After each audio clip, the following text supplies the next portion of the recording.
Revise your life. The fuck was that, Ken? Joey Fats Radio, row 1C1. I've been loving every second. I'm not rooting for injuries openly, but I just pretended that was Brian Deegan. I'm so fucking pumped. I'll be like, yeah, bitch, fuck I will do that. I'm gonna find him on LinkedIn and be like, "Did you punch a kid in the face? Tell me the truth." All right, Sean brought his A game tonight. All right, okay, I like it. I like where this is going. And I don't want to put this as like a thing. Like he wasn't a bad guy, as far as Who we said know. he was a bad guy? I don't know, but I feel like we're painting him in this light that he was like this bad guy, and I don't want to do that. To this day, I hope you hear this. Fuck you. But rules are rules, okay? Stupid rule, but it was a rule. If you were a Crip and you were cooling in the cut, what do the Bloods do? Are they booling in the butt?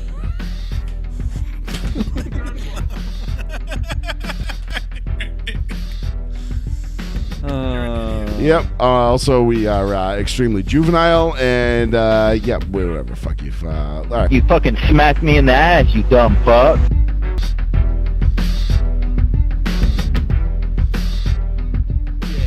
Now I am. Yeah. Oh wait, why is this all like fucking stupid? There we go. Much better. Much better. There it is. Am I Okay. staticky? A little bit. I think it's just on our end. I don't think it's okay, on good, the back end. I think it's just the wires are getting a little bit fuckeried here. Well. Well. If it isn't Tuesday night, and if it isn't row 1, seat 1, live radio, Joey Fats Radio, and the one, the only, the New Bedford Guide. Thank you all for joining us yet again. Episode, what is this? Fucking 499, dude. Is next week 500? Shut up. Really? I think it is. God Yeah, damn. this is episode 499. Next week is 500 500 episodes. episodes. Jesus Christ. 500 fucking episodes of this shit show I have not been here for 500 episodes. that we call Row 1 Almost. Seat 1. I have never missed one, obviously, because I can't miss one, because there is no show without me. Oh, because I mean, Well, you've been here the whole time. It takes place in my house, and I'm the only one that knows how to do all this. So if I'm not here to do it, then who is? That means nobody is here to do it. So thank you, ladies and gentlemen, for joining us. I am Joey Fats. With me tonight, Mr. Betancourt. We got our cameo from our full-time host, Paul, last week. Yeah, And, that was it. Maybe we'll see him again next week with a 500th episode. I think maybe I can coax him out a little bit, you know, because it is 500. It is a big deal. 500 episods. He's like, That's kind of a big milestone. he's like, I will screen print myself. You can put in the jail. Yeah, he's like, I'll just put a thing up, like it'll just be like him like holding his dog, like his fat dog. He's like, can't you just green screen me in? Yeah, It's like, no. but like I looked back, I thought back on it, and I'm like, you know what, like, dude, like we've had Jarvis Green on this show, we've had Warren Moon on this show, Jarvis Green, Warren Moon. we've had Dana Barros, we've had who else? Jordan Schuster. We've had the fighter. Oh, Connor. Yes, and then Matthews. we had the local Braves pitcher. Still with the Braves? Did he get called That up? was Jared Schuster. That was Schuster. Yes, Yep. it was. And then we've had Antron Peebles on the show. I was here for Peebles. National championship winning Tennessee Volunteer tight end. Played with Peyton Manning, my guy Al Wilson. Big time shit. So we've had some, over 500 episodes. We've had Dijak on the show. Man, I mean, Dijak. we've had some notable people on this show. It's been, it's not been a venerable who's who. Like, we're not just, people aren't beating down the door to get on this podcast. We're not Joe Rogan yet, but we're working on it.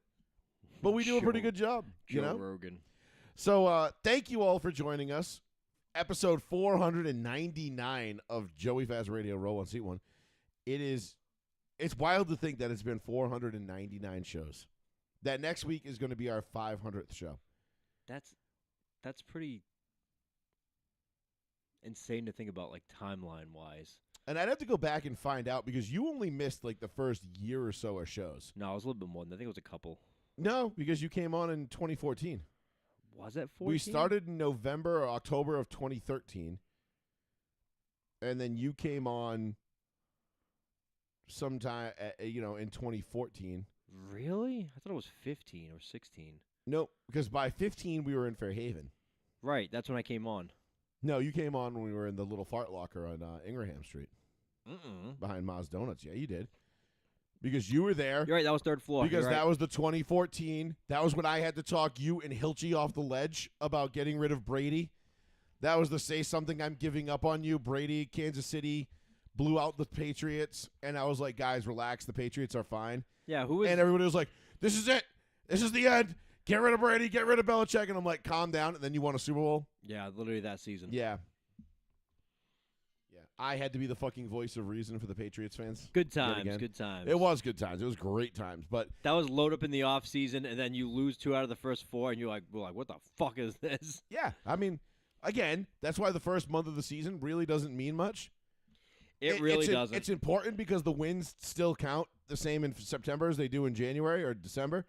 But you can't really judge a team based off of what you have until, I would say, my rule of thumb has always been November 1st. Like, end of October, you got to give a team 6, 7, 8 weeks to really show you who Thanksgiving, they are. that's your team. You know your team by Thanksgiving. Well, I know Thanksgiving, it's late in the season. you're prepping for the playoffs at that point. Like, you're hoping that your team is now. No, but you know. You know who your team is, I would Yeah. say, by week 6, 7, 8. That's when you So really, we're in it right now. Yeah, right. We just entered it.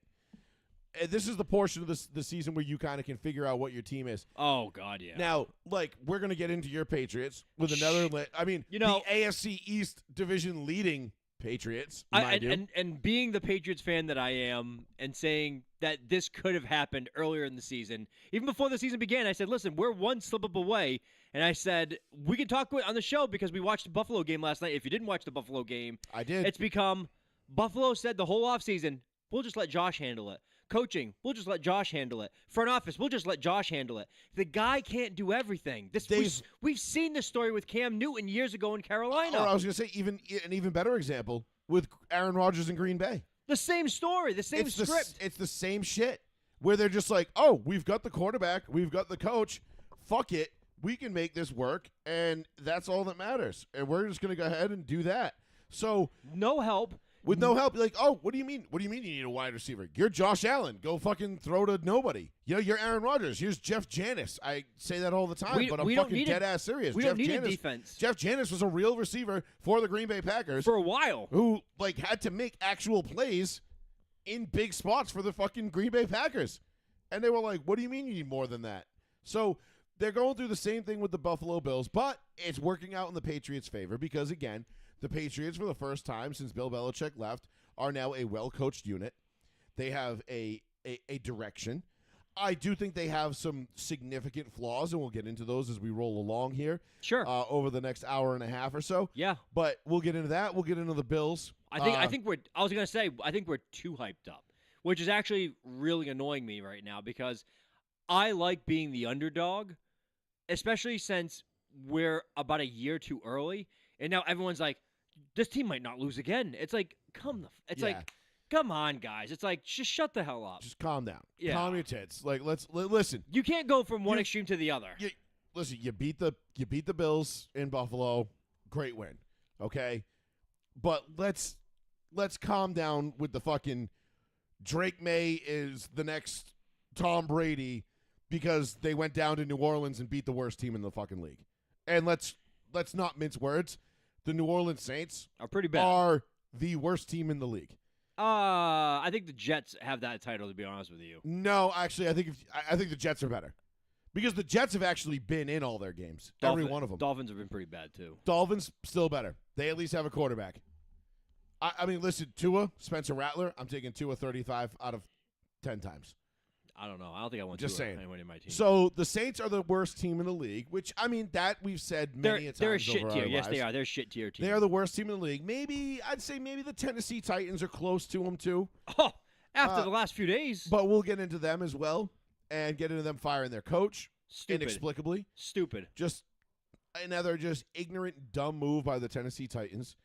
They have a number 1 overall pick in Cam Ward, and they're going to do them absolutely no favors. You have 5 weeks to turn it around. 5 weeks. Yeah. So, I'm sorry, 6 weeks. 6 weeks to turn it around. 6 games. Figure it out. No. But this is why bad teams stay bad, Sean. We know this. So we'll get into them. We'll get into my Denver Broncos winning an absolute slop fest in London. Horrible game. Which, yeah, no shit. It was a London game. When was the last time we saw a good one? My God. They don't exist. Sorry. Good international games are like unicorns. You might see one once every 1,000 years. Does Aaron Glenn know the rules of football? Not coaching. Does he know the game? I don't know that he does at this point. What's up with him laughing like at the end of the half, like all those bumbling calls and then like They go for the fake punt, get it, and then just kneel it out. Like, what was the point of the fake punt? And then laughs about it. He's like, got him right where we want him. Yeah. It's like, what? And not for nothing, he almost did have him right where they wanted him. So we'll talk about the Broncos and the Jets in a little bit. We'll get into Paul's Colts, who still just remain hot, even though, I'll tell you what, if you had told me that Jacoby Brissett was going to play the majority of that game, I'd have picked the Cardinals to win that game. Brissett always plays the Colts well. He plays everybody well. Well, he doesn't play them well enough to win, but yes. he plays them well. He's that and good if he can guy. get a little bit of help, like they can get over the hump. But he's that journeyman quarterback that always comes in. He's the current day Ryan Fitzpatrick. I was just gonna say he's Black Fitzmagic. I'm sure Fitzpatrick would not appreciate that. I mean, Fitzmagic might be more black than Brissett. It actually, Well, depending on who you ask. But as Deshaun Jackson, Deshaun. But no, we'll get into that. We'll get into the New York Football Giants. We'll get into wild. Obviously, they're the talk of the town right now, and they're arguably the funnest team to watch. Did I send you the meme from Pocahontas? Yes. Where it's like, it's like the Indian chief. Yes. And he's standing up there and he's like waving to all his people, and it's like NFL defensive coordinators preparing for the Giants. It's like, these white men are dangerous. Like, yes. It's I think the Giants have now fully assumed and usurped the title, the exciting whites. Yeah. Because of Scadaboo and Dart. I hate that it's Scadaboo and not Bo. I feel like it should be Bo. Nah, I like Scadaboo. But It's more fun to say. Scadaboo is like a psychopath version of Mike Allstott. You know what I mean? Yeah. Like, he's Blockhead 2.0. He just puts his head down and he's like, I pray for CTE. Yeah. That's what it is. Like, I had a conversation with somebody at the gym today, and he's like, I don't know, man. He's like, I like him, but because he's a Giants fan, he's like, Yeah. I like him, but he's gonna have a short career if he keeps playing like this. And I'm like, It's a running back. It'll be the shortest, awesomest career ever. And I'm like, not for nothing, but nobody plays football because they want to be healthy. Well, nobody plays running back because they want to be healthy. Not like that. They're like 3-4 year guys tops. I mean, Gronk played tight end the way Scadaboo plays running back. Yeah. Like, that's kind of like the mentality they have. Where they're just like smashing heads off each other. Like, they get that laugh. Like, whoa, bro, did you see that? Like, oh. I know we're not New York people. Total here, bro shit. so we don't get to see a lot of the New York coverage. But help me. What's the coach's name? The bald guy. Dayball. Dayball will hold a press conference, and Scadaboo goes out of his way to make sure he walks by like the back of the room, and he pulls like Shane Gillis, like stuff. He goes, oh, and he'll do like a comment like that, and Dayball is like, he tries to break Brian during the conference, and that's the whole goal. Nothing else, just like break up like his train of thought, and then just walks out of the room. Love it. That's all he does, and then Brian has to address it. He's like, "Sorry, Scadaboo's just being an asshole, like He's walking just being through." a dick. He's just being a dick. And that's his whole thing. He just walks through and just tries to like break up the conference for like a half a second, and that's it. That's his whole point. I mean, that's all there is to it. But you know what though? That kind of mentality in the locker room is dangerous, because when guys start having fun, that's when they start playing good.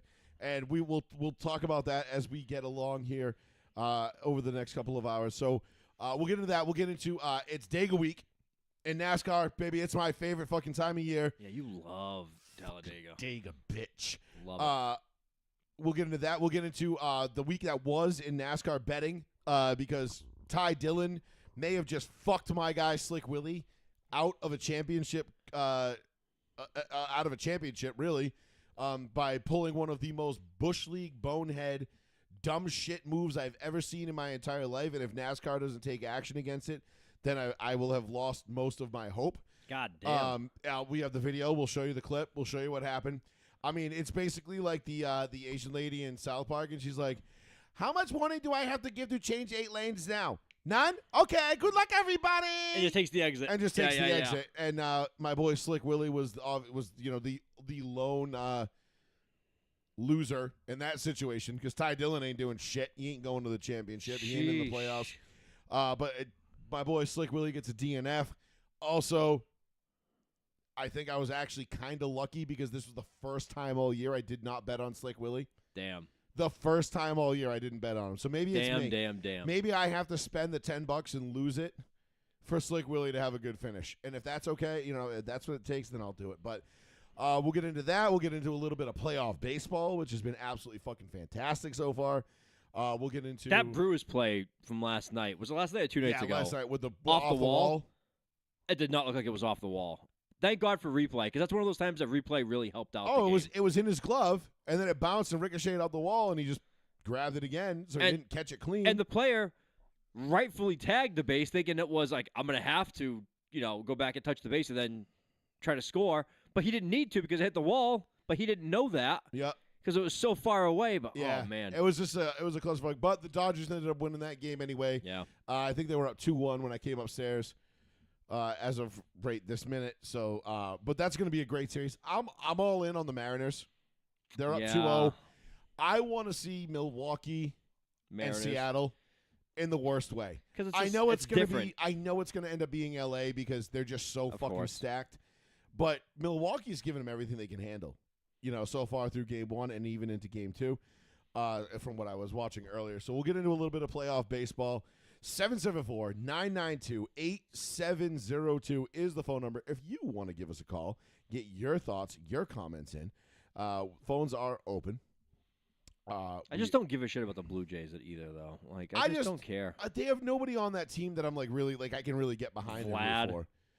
Baby Vlad is cool, but he's the only one. But just fat ass Vlad that just swings at everything. I mean fat ass in the most polite way possible. I liked Toronto when they had Joey Bats.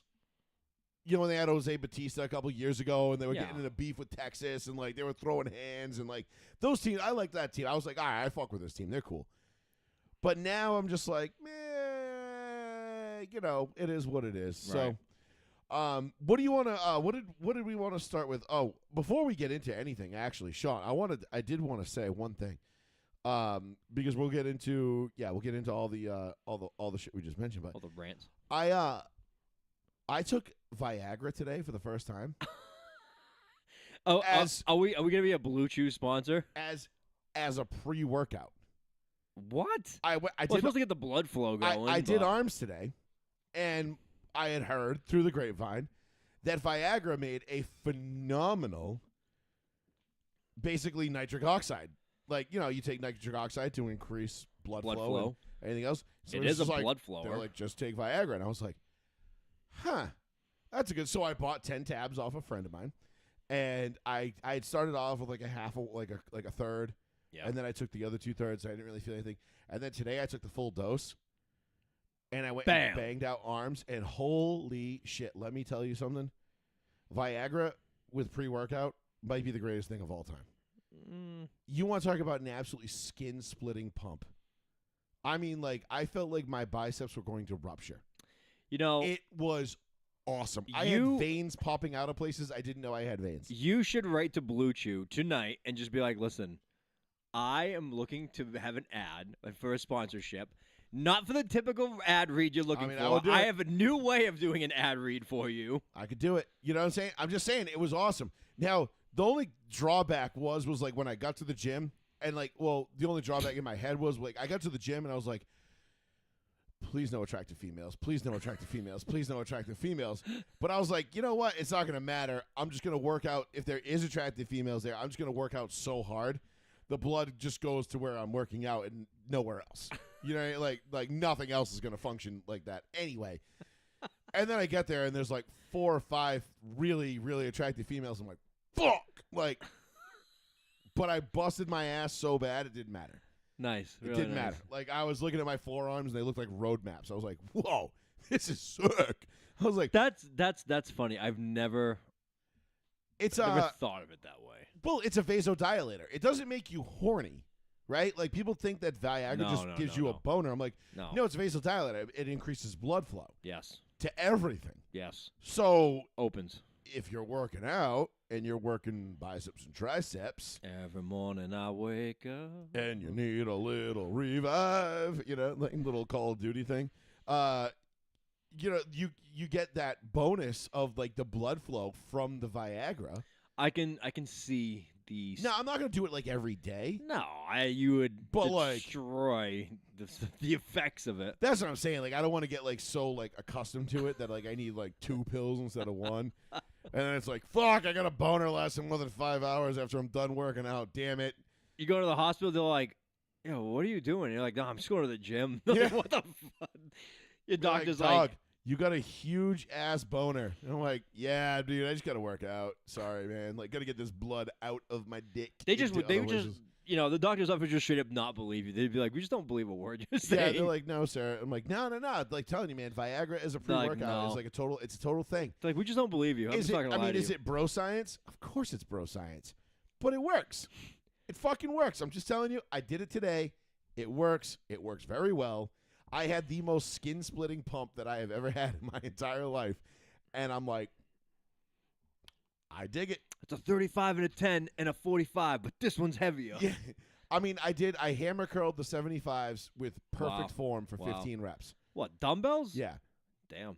And I like, I mean, when I tell you, like, it was like Nah, fuck that. I'm not hammer curling that shit. the crushing pump was just like, oh. Which hammer curls do you have? Do you have the big rubber ends, or do you have like the actual like mini plates on each side of them? No, these are the rubber ones. Okay, the rubber ones are nice because if you fucking hit those together, it's not like destroying your hands.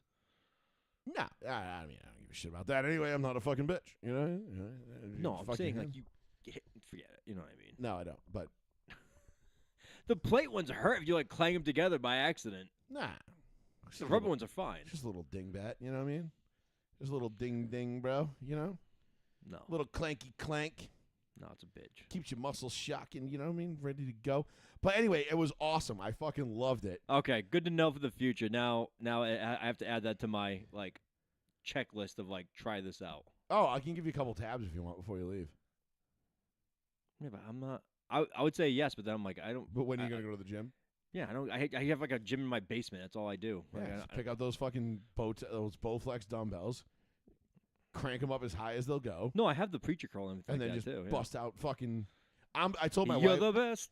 I told my wife I'm going to do Rich Piana's 8-hour arm workout. No, fuck that. I'm going to work up to it though. She was like, "You're not doing an 8-hour workout." I'm like, "Well, yeah, no, we're not right off the rip." Jesus Christ. So I'm going to start with 4, cut it in half, start with 4, do like a 10 to 2, and then I'll work up to 6, and then I'm going to do 8, and I'll document it, live stream it. Dude, he is.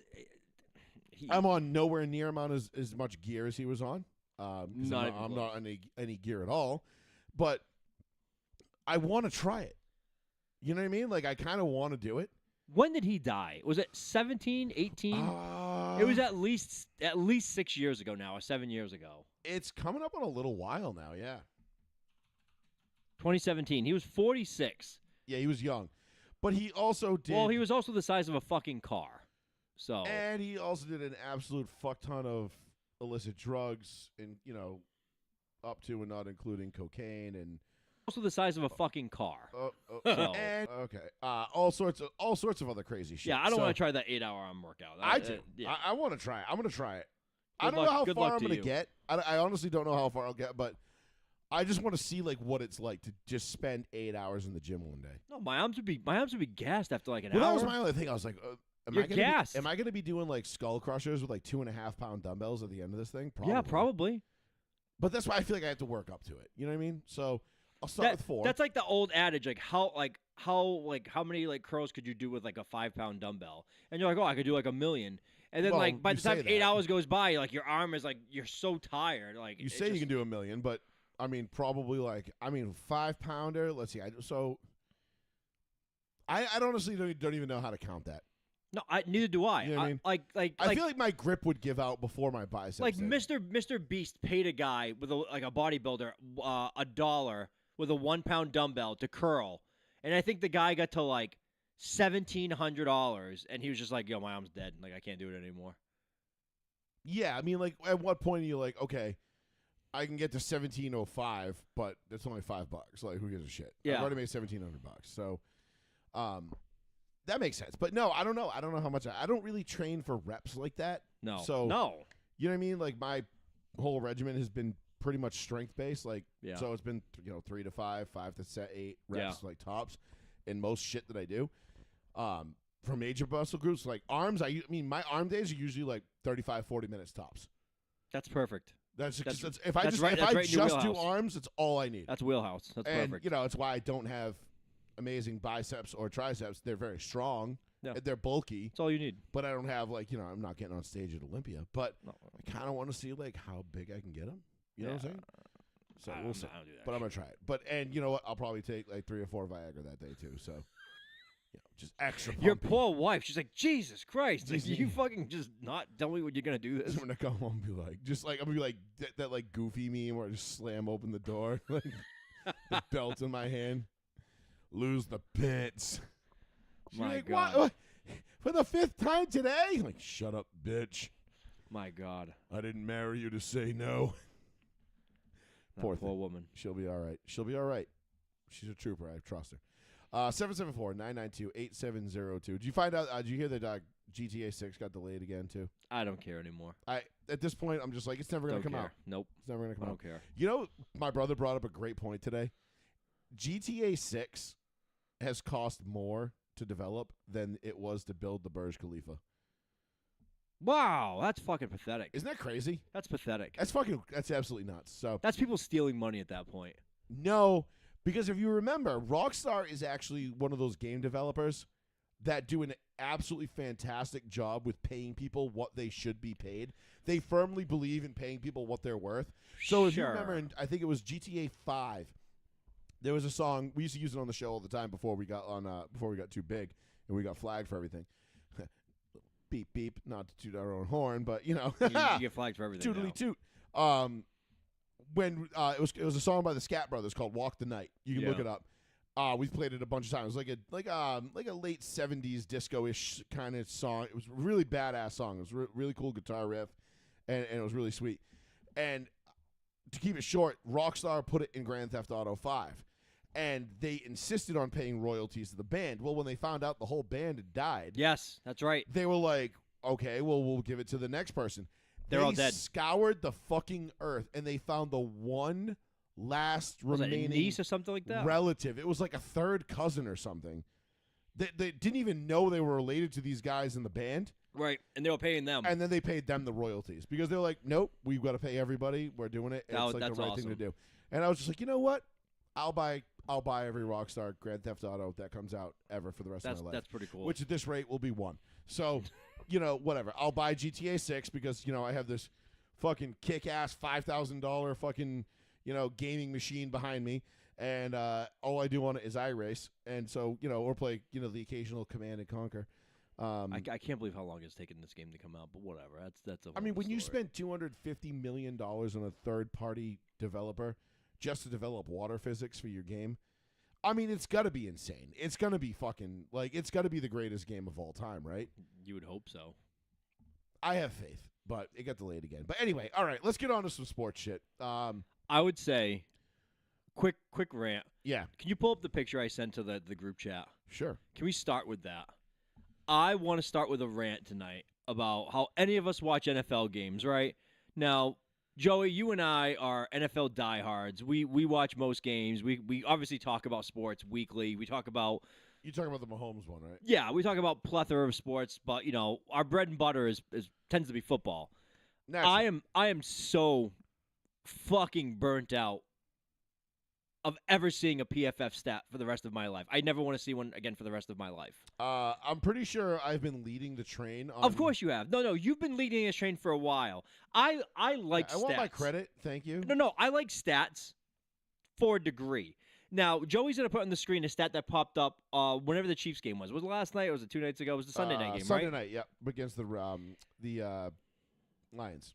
I never want to see a stat again. Oh, because we definitely got to get into the Lions fight at the end of the game too. Yeah, pathetic. Which, let me tell you, That I have some fucking thoughts on that that. officiating game also pathetic on that too, but we'll get into that as well. Yeah, the officiating is going to be a hot topic here shortly, so stay tuned. But if you are a casual sports fan, if you are a wife of a husband, if you are a friend of a friend, if you're someone who never watches football and you suddenly are thrown into a game, you're at a house party, a birthday party, a whatever, a friend's occurrence, This is the and you picture see, want, right? yeah, and you see the stat pop across the bottom of the screen. Patrick Mahomes, PFF rank 13 of 32. You're going to say, oh, well, he's only 13 of 32. What's so special about Patrick Mahomes? That is such a misleading piece of shit statistic. Like, there is no basis for that. That's just a few guys that get together and just rank a player for whatever basis they want to use right now.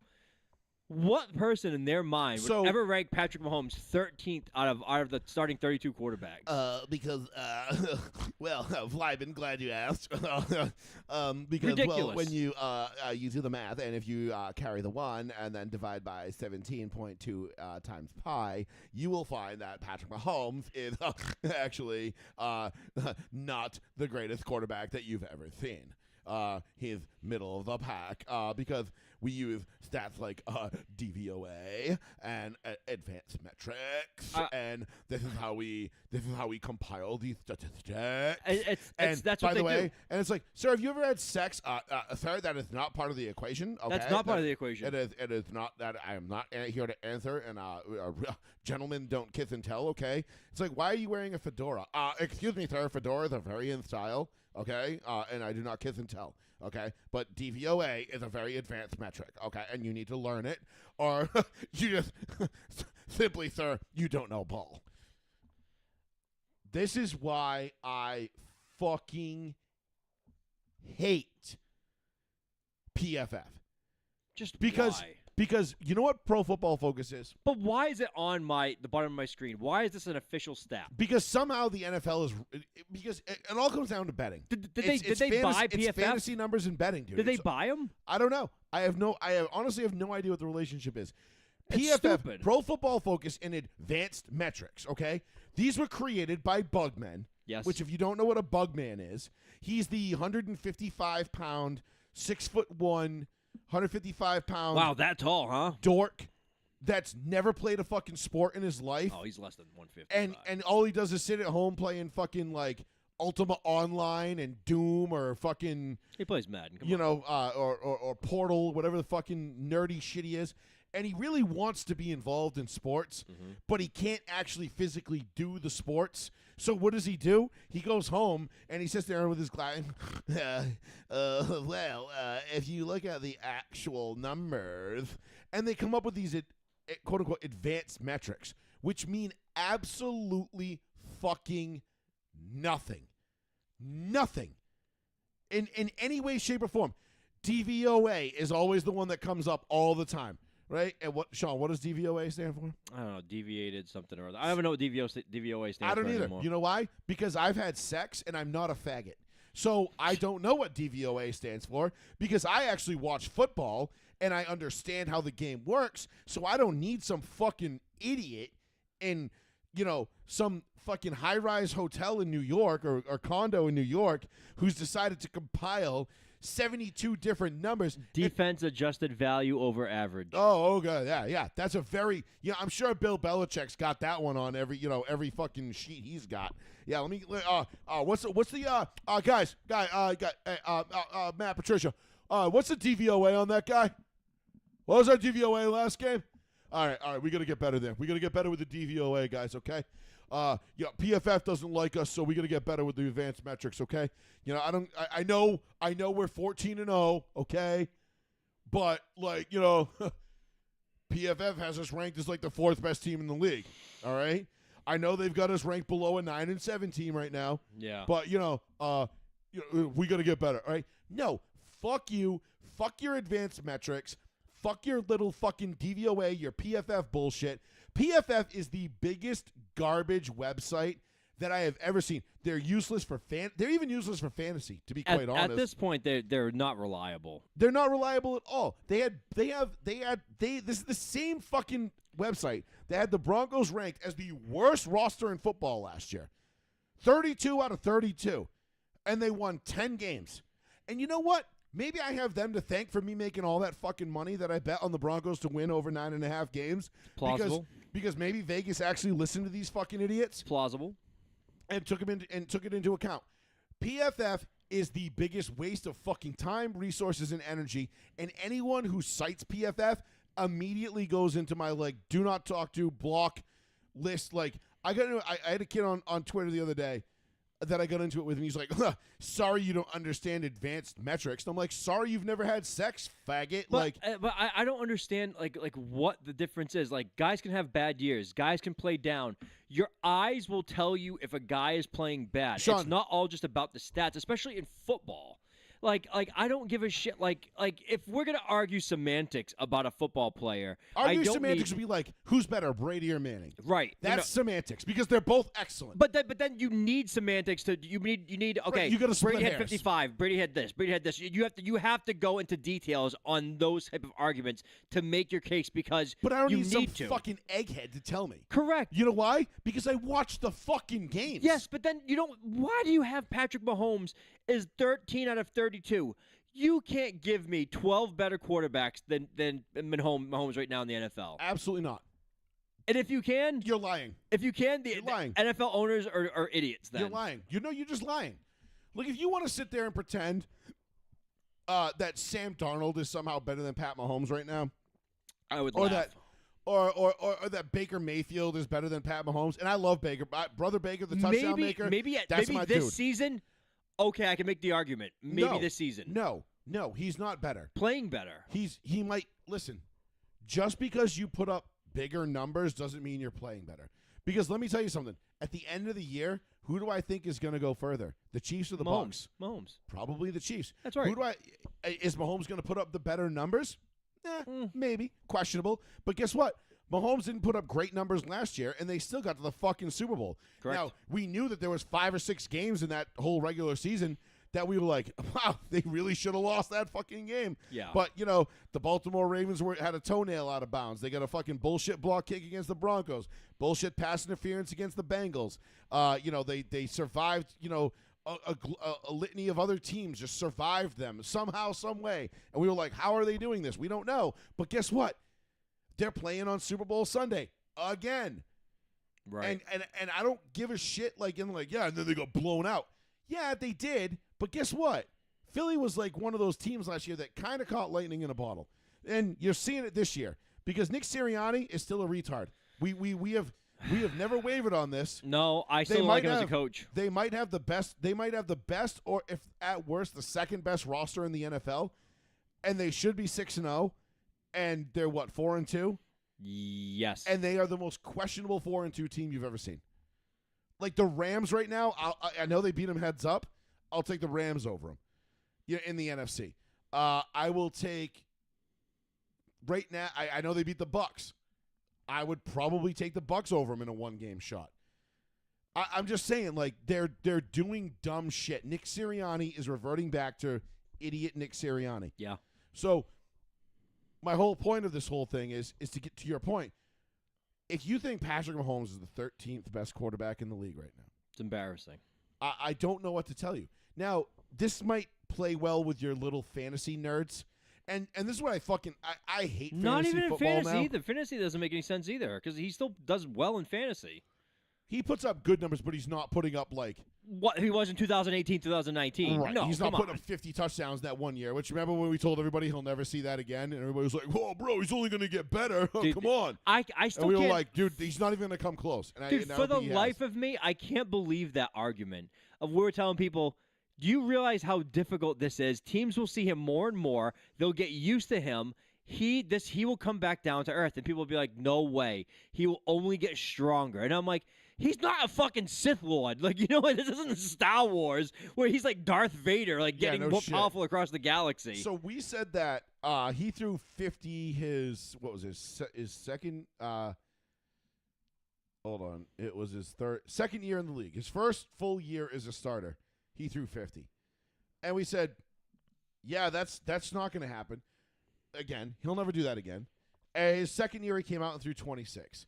Then his third year, COVID year, 40-something? He had 38. Oh, I thought he had 40. Then he had 38, 37, 41. And since then, he's been 27-26. This year, he's at 11 through 6 games. So he'll probably have like 29. call it 30. Yeah, 29, 30. Somewhere It's in there. very difficult. I mean, don't get me wrong. He's consistently hitting that 30 mark. Yes. You know, for the most part, on average. But to assume that he was just going to come in and be like, oh, he's going to throw 50 every year. Like, you got to be a fucking asshole to think that. It's so difficult to do. It's impossible to do.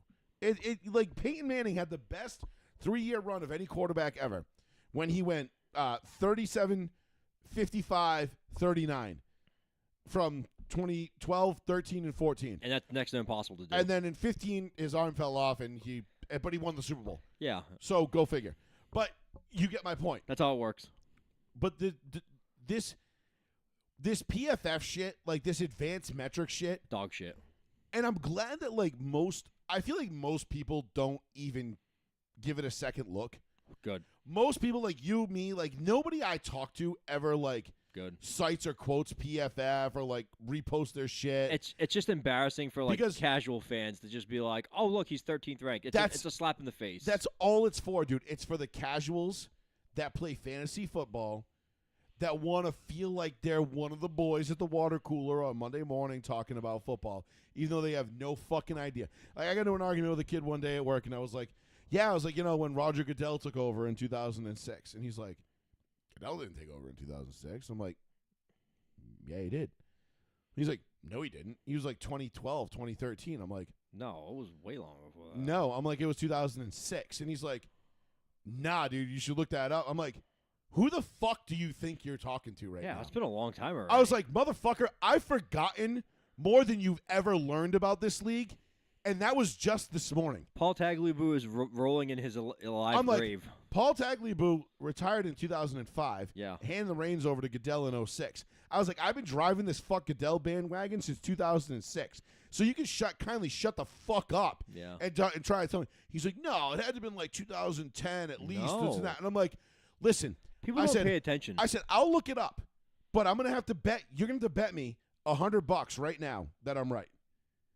I was like, because I'm not going on that computer and looking up something I already fucking know without you paying me. And he was like, no, I'm not doing that. And he left. And he left the room. And I lost my shit. And I was like, and I'm like, who the fuck does this motherfucker think he is? Fucking questioning me about something about the NFL. Like, I don't know what the fuck I'm talking about. I can't believe that motherfucker's going to be in the league for 20 years next year. Dude, Roger Goodell sucks. I fucking hate him. Fuck him. And I'll get into, when we talk about the Broncos, I'll get into every fucking thing I hate about Roger Goodell. But nonetheless, your point is, my point is, yeah. These advanced metrics are for people like that don't know the league, they don't know the game, they've never played the game. And I'm not saying like you have to have played the game to know. No. Does it help? It's a little bit, but also I found that some people that I know that played the game at like actually like even a higher level than me don't know shit about it. You know why? Because they just show up and do a job. They don't follow it. Lawrence Taylor. They don't give a shit about who the commissioner was or the head coach was. Like, they don't give a fuck about Rich Kotite being the coach of the Jets. They don't give a flying fuck that Joey Blue Skies was the coach of the quarterback for the Detroit Lions. They don't give a flying fuck. That Bizarro Welker fucking, ran one off against the Ravens to end the Dolphins, fucking terrible season of 0-15. Did you hear the story about, speaking of, and this is like a little bit of a sidetrack, but not really, about having so little knowledge of the game just going in play.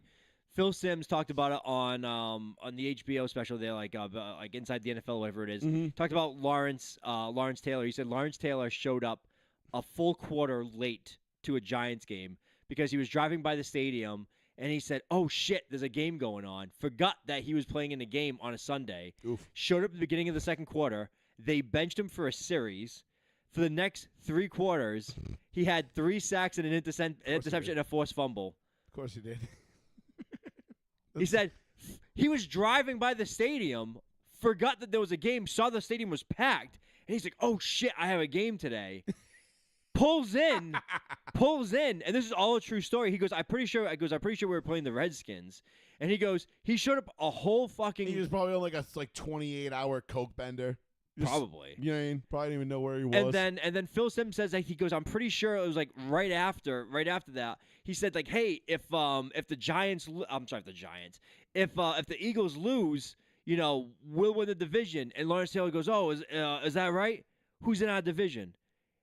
And Phil Simms is like, you don't know who's in our division? He goes, no. I don't have time for that. He had no idea. It's true. He just didn't care. It's true. Like I know guys that would like when I played like when I was in college and I was still playing like on the higher. I was playing flag football with some guys that had been in some higher levels. They didn't know shit about the game. They didn't know players. They didn't know code. They just went and showed them and played because they were good at it, and that was their job. They're naturally gifted. You know what I mean? And they were just like, dude, I don't know. This is just a fucking job to me. And I'm like, really? I'm like, I would be all about this shit. If I'm like, God damn, if I got to the league, I'd be like, nah, fuck that. I don't want to play for him. I want to play for him. I want to go here. I want to do this. Like to them, it's just work. It is. It's just they show up, fucking work. Us, we go up, we stock shelves. To them, like I'm just stocking shelves. Like whatever. They're like, I don't know. I'm gonna go run some routes and make $10 million. Whatever. Fuck off. And you're like, bet. And they're miserable. They're like, I wish I didn't have to do this today. It sucks. Yeah. And I feel like some of those guys too, like. You see it every once in a while, like guys like they'll win a Super Bowl, right? Yeah. And guys will immediately just sell the ring. Oh yeah. And they're like, I don't give a fuck, bro. Dude, I remember. Like, I won a Super Bowl. Who cares? So many Patriot players. I remember seeing so many guys like a year after they won that were selling their rings on like the third-party websites, stuff like that. I'm like, wow. I'm like, how could you sell like something like that? I'm like, I would cherish that forever. Yeah, you would think so. Yeah, and like guys like Gerard Cherry, like a safeties and like special teamers. And I was like, dude, they're selling their ring for like $10,000. I'm like, that's nothing. I'm like, I would just keep that for that little. It's like maybe like 35% what the ring is worth, if that. Like, right. You know what I mean? So like, I get it, but like guys like that, they don't care, right? They don't give a shit about the game. They're just there to make a paycheck. So I understand that aspect of it. Like, okay. And I played with a buddy of mine at Bridgewater who that's how he felt. He's like, I don't give a fuck about. He's like, I got like 15 million friends in the league. He's like, who do you want to call? He's like, I remember I was sitting there one day. It was the last week of training camp or maybe the first week of like regular practice, right? I think it was the last week of training camp because classes hadn't started yet. But it was our first week leading up to our opening game. So it was like our first real week of practice, but we didn't have class. Yeah. So I didn't leave because we still had practice. We had practice in the morning. We had weightlifting and film in the morning, and then we had practice in the afternoon. But we were done with like the double sessions, if you will. Mm-hmm. So anyway, I'm hanging out with my buddy. We go to one of the guys who had an off-campus apartment. We're playing Madden. And my boy gets a call, and it's his boy, and he's getting ready to – it's a Thursday. He's getting ready for the like Thursday night opener or whatever. And like he played for the Chiefs at the time. And he was like, yeah, or he was getting ready for opening day. I think he was playing on Sunday. Yeah, because it was 08 because they were playing in New England. So he was up. That's why he was calling him. Hey, I'm going to be in Boston, or we're in town for the Patriots game because the Chiefs came to New England for opening day. And he was like, whatever. And he was like, all right, I'm pretty sure that's what it was, right? Because that was in New England, right? I can't remember if it was. Or was it in Kansas City? I can't remember. I can't remember exactly what it was, but anyway, his boy called him and was like, "Yeah," he's like, and he plays for the Chiefs. He was a wide receiver. He was like a special teamer. It wasn't like a starter. It wasn't anybody like crazy. Honestly, he told me his name and I didn't know it at the time, and I was just like, "Huh." I'm like, "All right," and I'm like, "Whatever." And well, I know the first game we played the Chiefs. Brady gets his knee blown out. Yeah, that was in New England. Yeah. So he was in New England for that game. That's what it was. So I'm trying to remember why he called him, why that particular kid called him. And I was like, your boys on the Kansas City Chiefs? He's like, yeah. And I'm like, dude, that's sick. He's like, dude, I got friends in probably like 16, 17 teams that he went to high school with because he was from Miami-Dade. He was from the 305. So, like, he grew up, like, by the time he could walk, he had a football helmet on. Yeah. And he played, and that was his level. He played D1, lost his scholarship to they nuked the program. He lost his scholarship, not because of his fault. It was the coach was stealing scholarship money or whatever. I think it was Grambling State. But nonetheless, something happened. He lost his scholarship. They couldn't afford to keep him on the team anymore, and he was like, all right, well, he's like, how much is it to stay here? And they're like $60,000 a year. He's like, yeah. He goes, my house in Miami doesn't even cost $60,000. See you later. He grew up poor. You know what I mean? He came up from nothing, and he was a tremendous athlete, but ended up at Bridgewater because he went to Dean and did the JUCO thing. Anyway, long story short, ended up being one of my good friends on the team. But he's talking to guys that were in the league, and but they didn't care. Those guys didn't give a shit about what was going on. They didn't give a fuck that Brett Favre was playing for the Jets that year. They didn't give a flying fuck about, whether Jay Cutler and Brandon Marshall were going to put up good numbers in Denver. Like, they were just like, nah, dude, like, I'm just trying to make, and to quote South Park, I got to get my nut. I got to get my nut. So they were just out there trying to get their paycheck and make it big, and that was it. They didn't give a shit about anything else going on. I guess that's the way you have to be, though, to kind of I get it, right? Because, I mean, at the end of the day, you can't get your feelings involved, right? It's business. And we talk about that all the time, especially when it comes from the team standpoint. When a team cuts a guy because his salary is over, he's not playing up to his salary, it's a business decision. But when a player overplays his, what he's getting played, and a greedy bitch, and he holds out and wants more money, well, no, you're a greedy fucking cunt. Fuck that shit. I will always side with the players on that. But I'll give you credit on that. Like, before, it used to be like, nah, that guy's greedy, and then you kind of been like, no, if you were that guy, you want the most, right? And I'd be like, you kind of turned me on that one, because I used to be like, nah, that's kind of fucked up. Like, the team brought you up and they put you in that position. It's like, yeah, but you're an expiring good. Like, you only have X amount of time. Correct. You have to maximize your potential in that short amount of window, and then you can never make money on that again. That owner's going to own the team for 50 years. Yeah, and I was like, you know what? You're right about that. So I have shifted my view on that. You've kind of converted me on that, I'll admit. Like, I used to be on, meh. Chalk went up for the good guys. I used to be like, meh, like the team. And then, now it's like, no, I left for the most money. Like, I would do the same thing. I mean, think about it. You're 21, 22, 23 years old. Like, I would sign up for Live Golf tomorrow. I'm like, I'm going. I would too. See you later, everybody. Jesus Christ. I mean, if Live Golf wants some fat schlep to come out and slice balls 30 yards into the other fairway, I'll be John Daly. I will smoking. I will talk so much shit. I'll pick up smoking. Listen, I am a professional shit talker. Okay, the career that I now have, has lended itself to my shit talking, and I just get better at it. Like, I use Call of Duty and work to get ready for Sunday morning softball. Like, that's what I do. So it works. You know what I mean? Everything just kind of works in unison. But you're right. But the thing is, when it comes to making money, you have to put the money on yourself. You have to be. Absolutely. And again, and I hate that narrative of and I always use Steve McNair as an example. When Steve McNair signed that 7-year deal with the Tennessee Titans, and they porked them. Year 6, they were like, you're making too much money, because they used to backload the contracts. Yes, they did. And they were going to have to pay him $40 million that year, and they're like, see ya. They're like, yeah, we're not going to pay you that. And he's like, but I signed the contract. And they're like, yeah, but we don't actually have to pay it to you. So, and they literally locked him out of the Titans facility. I remember.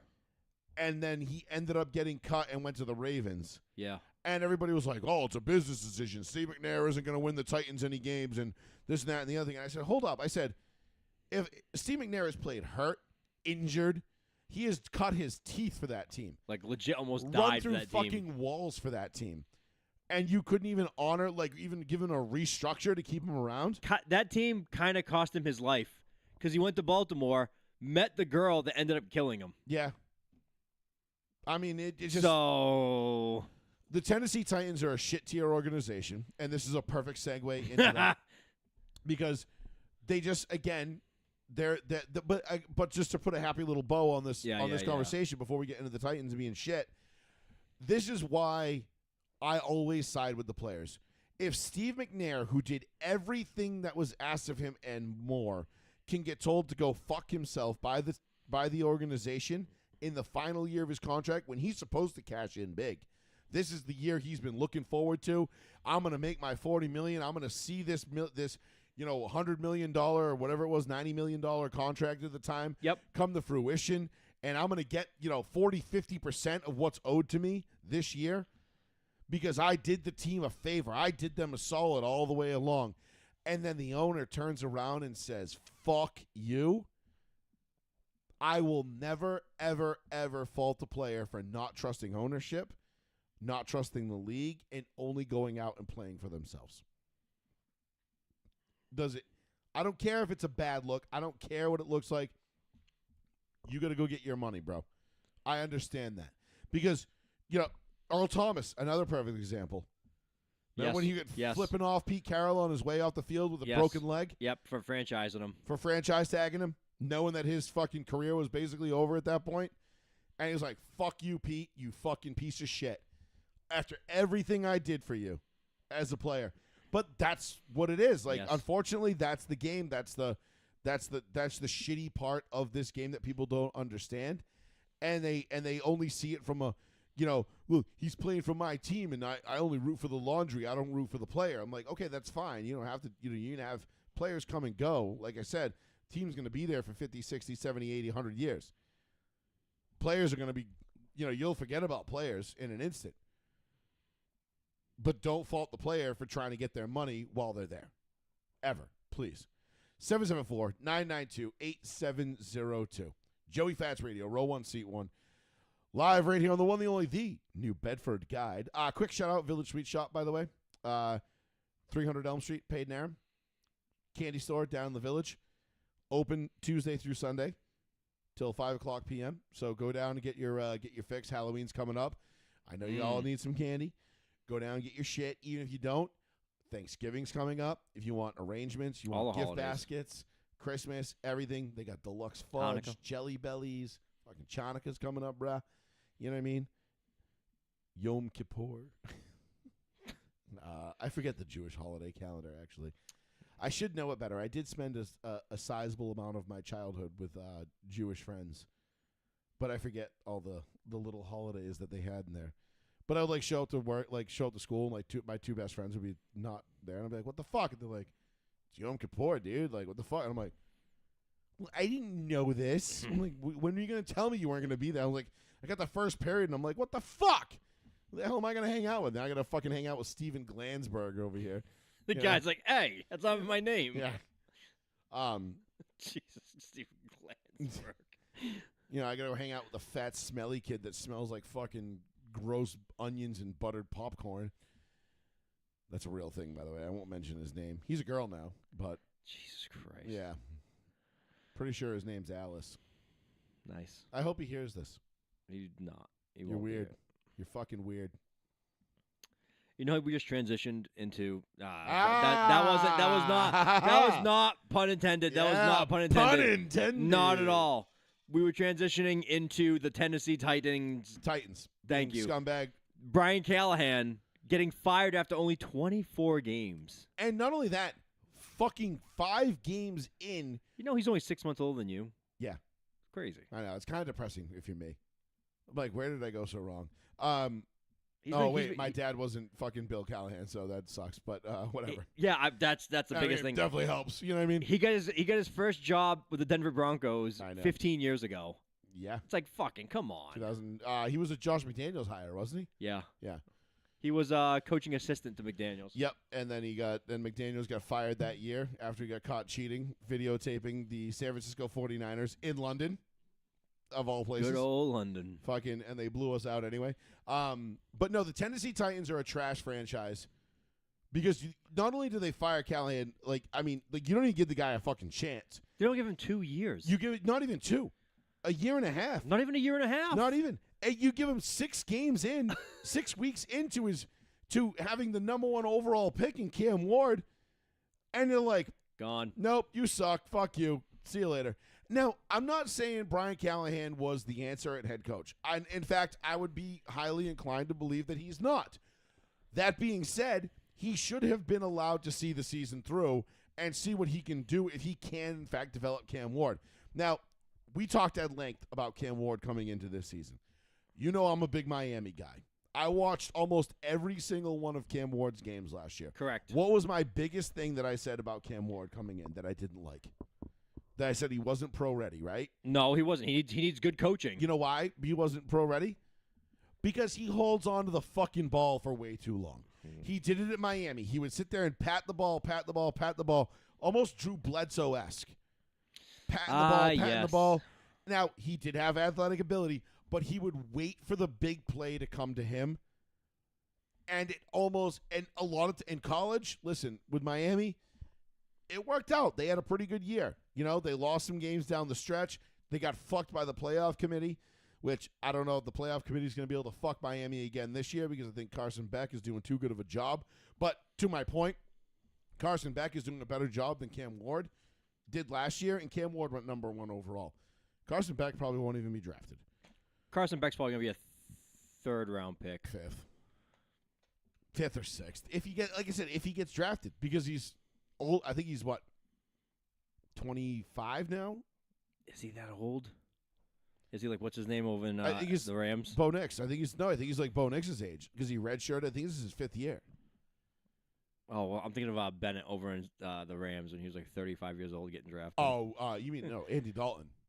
No, not Andy Dalton. Yeah, Red Rifle was like 31, wasn't he? Or no.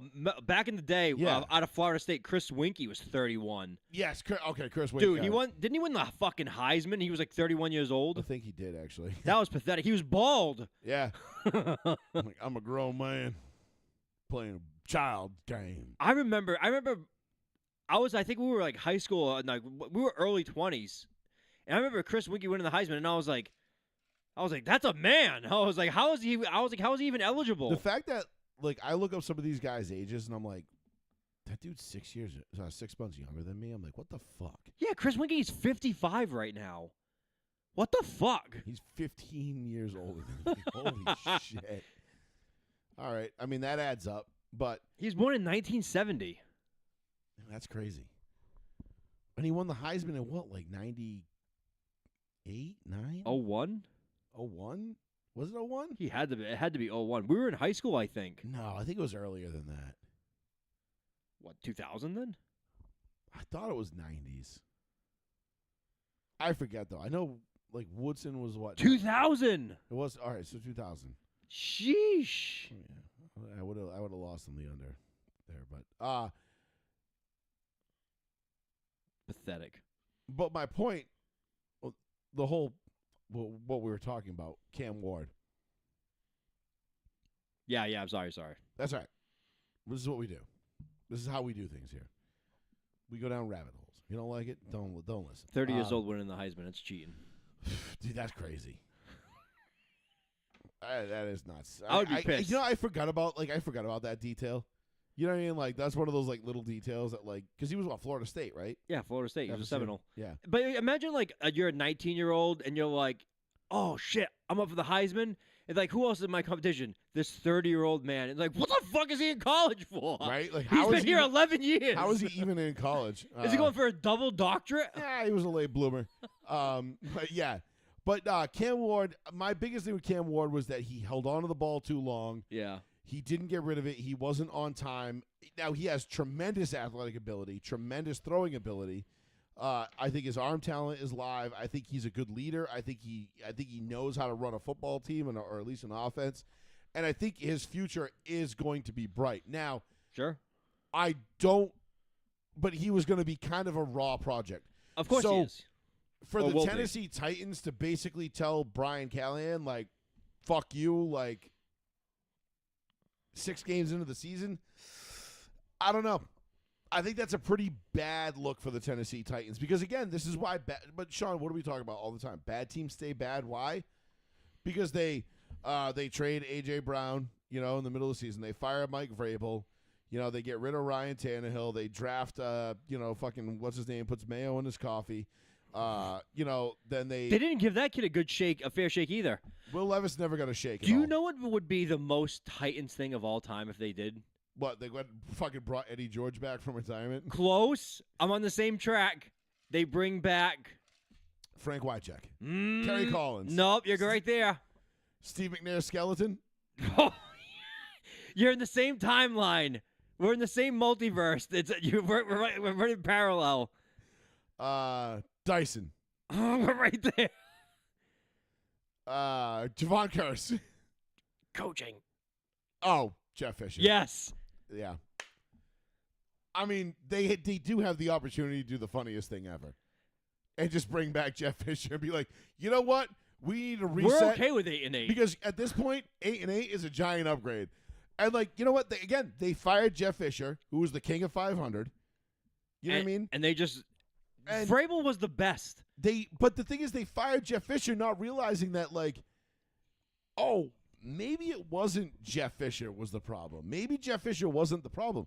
Maybe it was the organization that was the problem. Maybe we weren't giving him the proper, the ingredients to cook the meal. Maybe he was.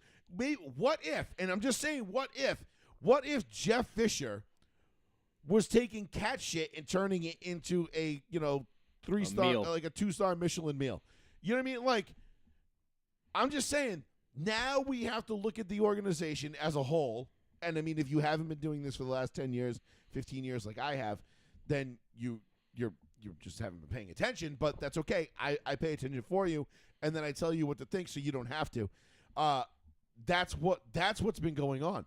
The Tennessee Titans as an organization have been largely large and in part a dumpster fire for the better part of the last 2 decades. They had a couple of flare-ups, 08, they had that little run.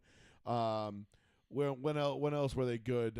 They had another little flare-up with Mariota when he first came in, and they went to Kansas City and lost that game, when they were like cute little team, but everybody knew they weren't for serious, know. But remember, this is a team. I mean, they had Derrick Henry at one point. Yep, they had Derrick Henry and just said, adios, big man. They had A.J. Brown at one point. They said, you're getting too old and your knee's a little banged up. We're going to get rid of you. They were like literally, like if they just had gone out and courted a quarterback to come in and play for them in free agency or whatever, like if they'd gone out and gotten like a Tom Brady, when Vrabel was there and said like, and been, but they're not. But the thing is that that's the problem with the Tennessee Titans. They're not a serious organization. No, they're not. They're just. We talk about it, right? What I'd say, half of the league is there to just round out the numbers. Yeah, pretty much. You know what I mean? You get half of the league that's serious about winning. The other half is just like, meh. We'll just collect our paychecks and be out of here. Meh. We're cool. If we win, we win. If not, no big deal. I still get paid. Essentially, yes. Yes. Those are your Browns, your Bengals, your Raiders, your Jets, the Giants, the Jaguars, the Cardinals, the Texans, the Titans. Who else? Let's see. The Dolphins. That's 10. So that's a third of the league right there. Correct. They're just not. The Saints are not serious. Nope. Especially now. The Panthers definitely not serious. Jacksonville. I don't believe. I honestly don't believe that the Bears are really serious. No. I don't think the Redskins are serious. I think they want to be, but they're not. I think that they got rid of Dan Snyder, and I think they're still kind of just stuck in the same boat. I don't think the Seahawks are really serious either. I think they just fuck around. The Seahawks, yeah, they're one of those teams like, yeah, if we win, it's cool. Paul Allen doesn't give a shit. You know what I mean? So there's 15. There's 15 teams right there that just don't give a shit. The Chargers, definitely the Spanos, they don't give a shit. No, the Chargers are forever just like whatever. So there's your 16. There's your half the league that doesn't give a shit. Honestly, the other half of the league does give a shit. Mm-hmm. The Broncos, the Chiefs, the Patriots. Although the Patriots, I'm kind of waiting on them. I don't know what Jonathan's going to do. I'm worried about Jonathan taking over. The Bills. For now. The Ravens, the Steelers, like those teams want to win every year. I think the Colts now, listen, little Miss Boss Ursay. Hey, she's always around. Bro. On the field. Hey, not for nothing, but the Colts are off to a fucking 5-1 start. The Colts are the number 1 fucking seed in the AFC right now. Put that in your pipe and smoke it, haters. The Colts are the number 1 seed in the AFC. Not the Ravens. Not the fucking Chiefs. Not the fucking Chargers. Not the Bengals. Not the Texans. The goddamn Indianapolis Colts with Danny fucking Dimes are the number 1 seed in the AFC. That is wild. I had the Colts finishing 4th in that division. I didn't think they were going to be this good. I did have Danny Dimes coming as comeback player of the year. Yes, you did. I said that in March when they signed him. Oh, I said earlier. Okay. No. I thought it was. No, I said it in Yeah. March when they signed him in free agency. Yeah. I was like, he's going to win comeback player of the year. Because what did I say? I said, how fucking hilarious would it be for the Giants to get rid of Saquon? He wins comeback player of the year, offensive player of the year, rushes for 2,000 yards. Yep. Then they get rid of Danny Dimes, goes to the Colts. Like, how funny would it be if he wins comeback player of the year? It's likely going to happen. I don't at this point, it's a wrap. I mean, unless, like, Joe Flacco goes on some magical run or some bullshit like that, there's no fucking way Danny Dimes doesn't win comeback player of the year. Oh, yeah. It's almost guaranteed now. So, again, we don't have to spend much time on the Titans, but much more time, I should say. But they are fucking ass. Pretty They're terrible. an asshole franchise. We just went through their whole history. And then they fire the guy, the head coach, who just finally is like, thank God I have a quarterback that doesn't suck all the dicks. Gone. Oh, no, you know what? You're fired. See you later. I think now they're giving the reins to Mike McCoy. And then I'm now so they're sure talking that'll talking work out. about John Gruden, possibly. That's the rumor. But it's only been a day, so who knows? I don't think John Gruden's coming out of retirement.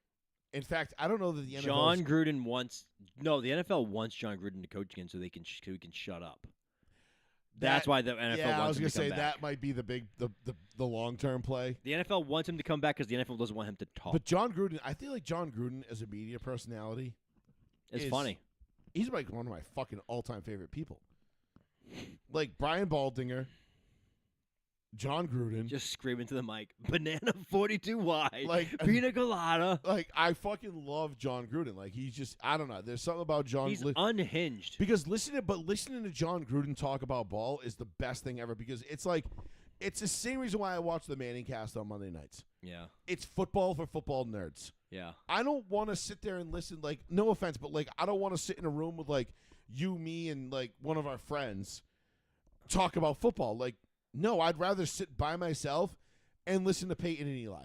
Yes, because they have more knowledge of the game and Exactly. experience. I want like I miss when NFL Network used to have like film breakdown with Baldinger and what's his name from the Ravens, Brian Billick. Yeah, from the Ravens. excellent. And they used to do film breakdown Yeah. every week, and they would go through the games and like break shit down. Brian Billick, you could tell we would get so frustrated. And did you see the NFL's cracking down now on people breaking down film? Yeah, why is Twitter? that?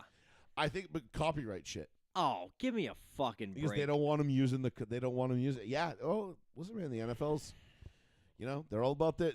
They stopped. What's his name? Orlovsky. Yeah. They told him he couldn't do it anymore, and he goes, "Not my call." He goes, "I was told I can't do it anymore." And not only that, but they're going after other smaller people that are doing it Yeah. too. Like people are getting like cease and desist letters for Yep. it, Yeah, which is like, bro, it's like we all watch the games on Sunday. What's the harm in us replaying them? it's giving you more eyes on the product, But because people are making money off of their product and not them. not them, then they don't want it. They don't want it. So again, this is where I turn into Mark Cuban, and I'm like, God, I hope the NFL just implodes. Like, I just wish they would get so big and then just fold in on themselves. And like, honestly, if we went like 3 years with no football, I would be so fucking happy.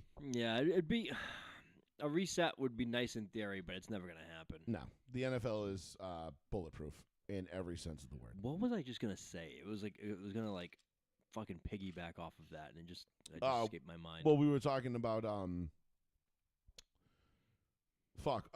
we were talking about John Gruden going to the Titans. No, I know, but it was like something Gruden related, but un-Gruden related.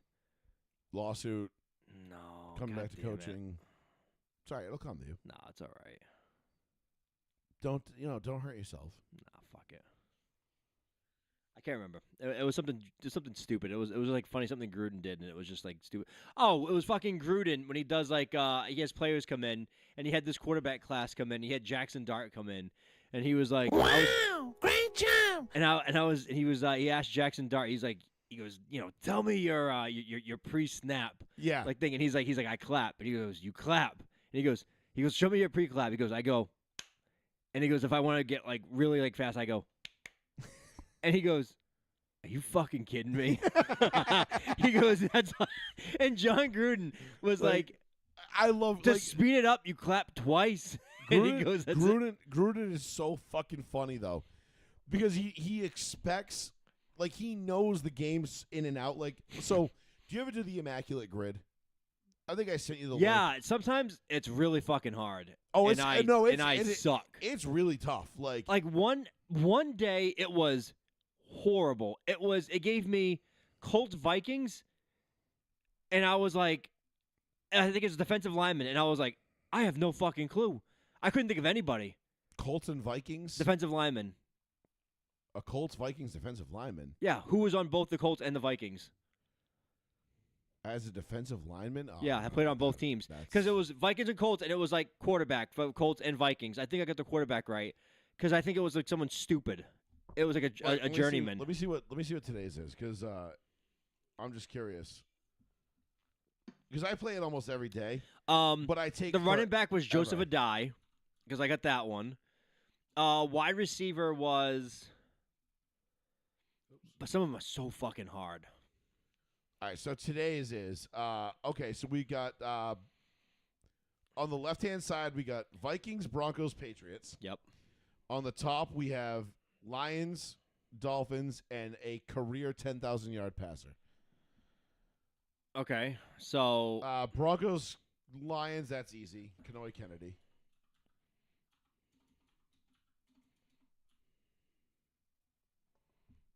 Let's see what the percentage is, though. That's the thing. 0.1%. damn. Broncos, Dolphins. Brandon Marshall? Bradley Chubb, Brandon Marshall. I know there's more. Jake Cutler. Didn't Jake Cutler play in the Dolphins? No, Jake Cutler never went to the Dolphins. He was Bears. Oh, fuck. That one might be a little tougher. We named two guys right off the bat. But I want obscure guys. You know what I mean? Like, that's the whole point of this game, is to get the most obscure answer. So, like, Brandon Marshall and Bradley Chubb are going to be the two obvious answers. Give me a minute. That one will come to me. But let's see. Patriots, Lions. The guy they have right now is Carlton Davis. That's what I was going to say. That's too easy. So, like, this isn't easy. 10,000 passing yards. I mean, Jesus Christ. We'd have to go. I mean, Jake Plummer might be, like, the most obscure one. Does he even have 10,000 yards passing? Yeah. Brian Does Greasy. he? I think he had, like, 30,000. Jake Plummer? Yeah. Jake Plummer had a pretty decent ass career. I mean, he played for a bunch of years. Yeah, he has 29,000 yards. Holy shit. Way more than I thought. Yeah. Yeah, no, Jake threw in Denver. Jake was pretty productive, dude. He was he only played 11 games his first year, so he threw 2,100. His second year was his first full year in Denver, 16 games. He threw 4,000. Then 05, he was 3,300 in 16 games, but that was the year they had the crazy running game. Mm-hmm. And then his last year, he only started 11 games, threw for 2,000. Just under 2,000.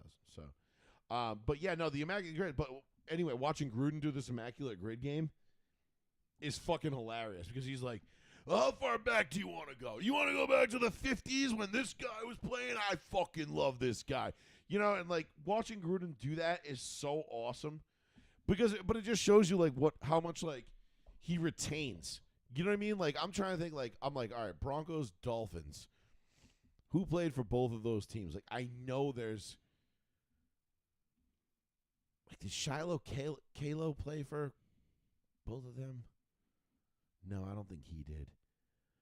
I know we have like multiple, there's probably like 50, 60 guys that have Darius played for both. Butler. Darius Butler? No. For Patriots and Lions. Oh, Patriots Lions? Let's see. Come on, faggot. Darius Butler.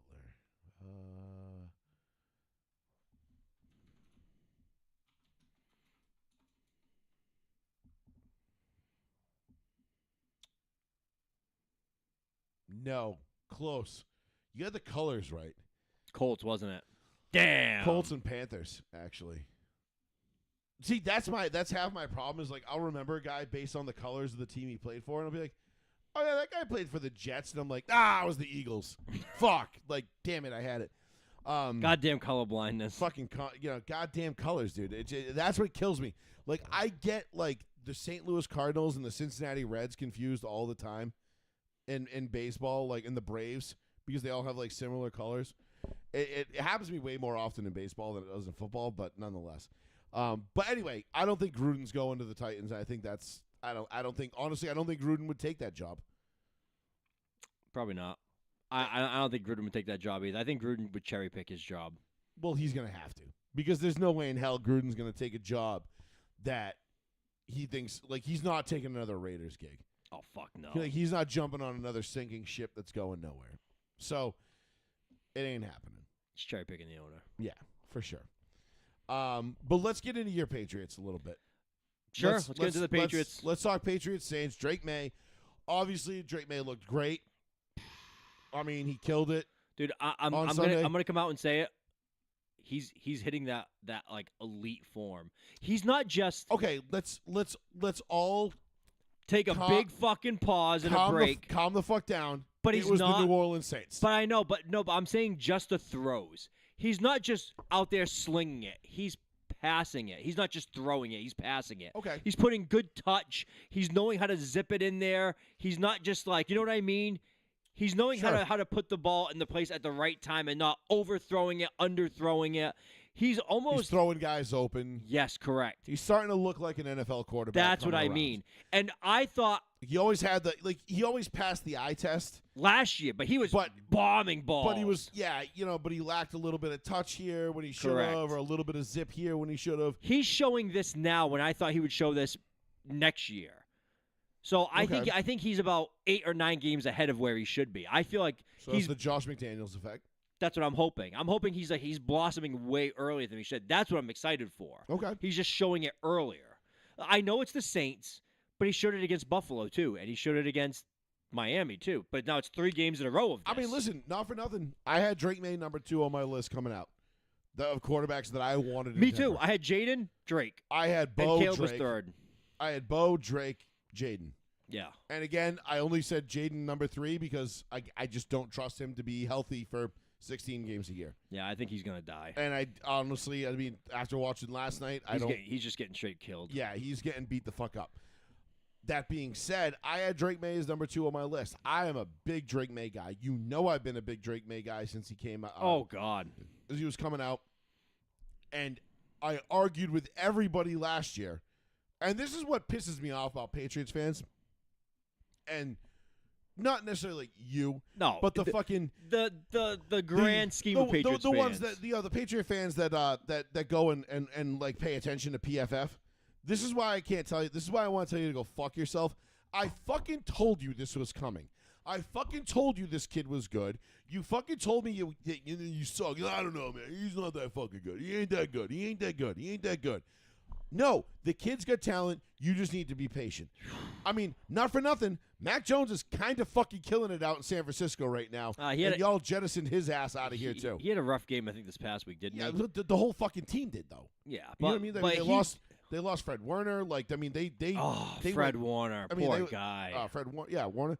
Like, they had a rough fucking go in general. It wasn't Mac Jones' fault. No. But Mac Jones, for the last 3 weeks, we've been talking about being like, shit.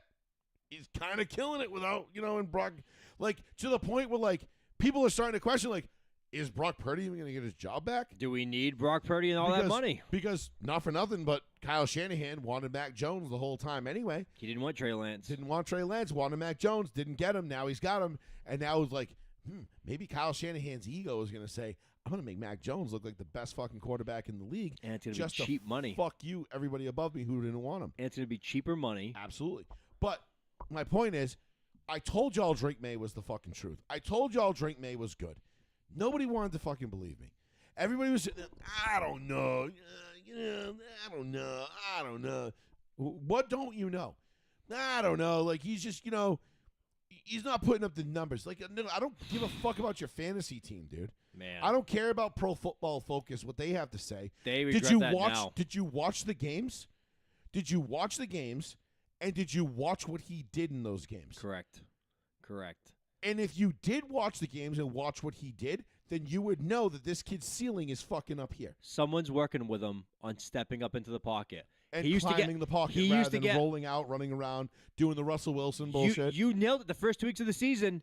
Guys were blitzing. What would he do? He would look down, and he would start looking like where the guys are coming, and then his passes were erratic. Last few weeks, he just step up, Climb the pocket. Do what every other good quarterback in the history of the world has done.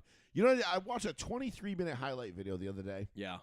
It was the 1999 Miami Dolphins at the Indianapolis Colts.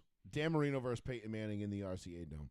And I watched that game, and I said, holy shit, quarterback play has fallen. Yes, because nobody plays from the pocket anymore. No. Everyone plays from just scrambling, rollouts, throw it deep, play action. And not only that, but, like, you know, we never, like, regarded Peyton as, like, oh, my God, his arm talent was, like, otherworldly. Like, he wasn't. He wasn't Brett Favre or, like, you know, any of these guys. No, like, early on, yeah, but he I'm was. like, Peyton had a fucking cannon, dude. Yeah, he did for a long time. And accurate.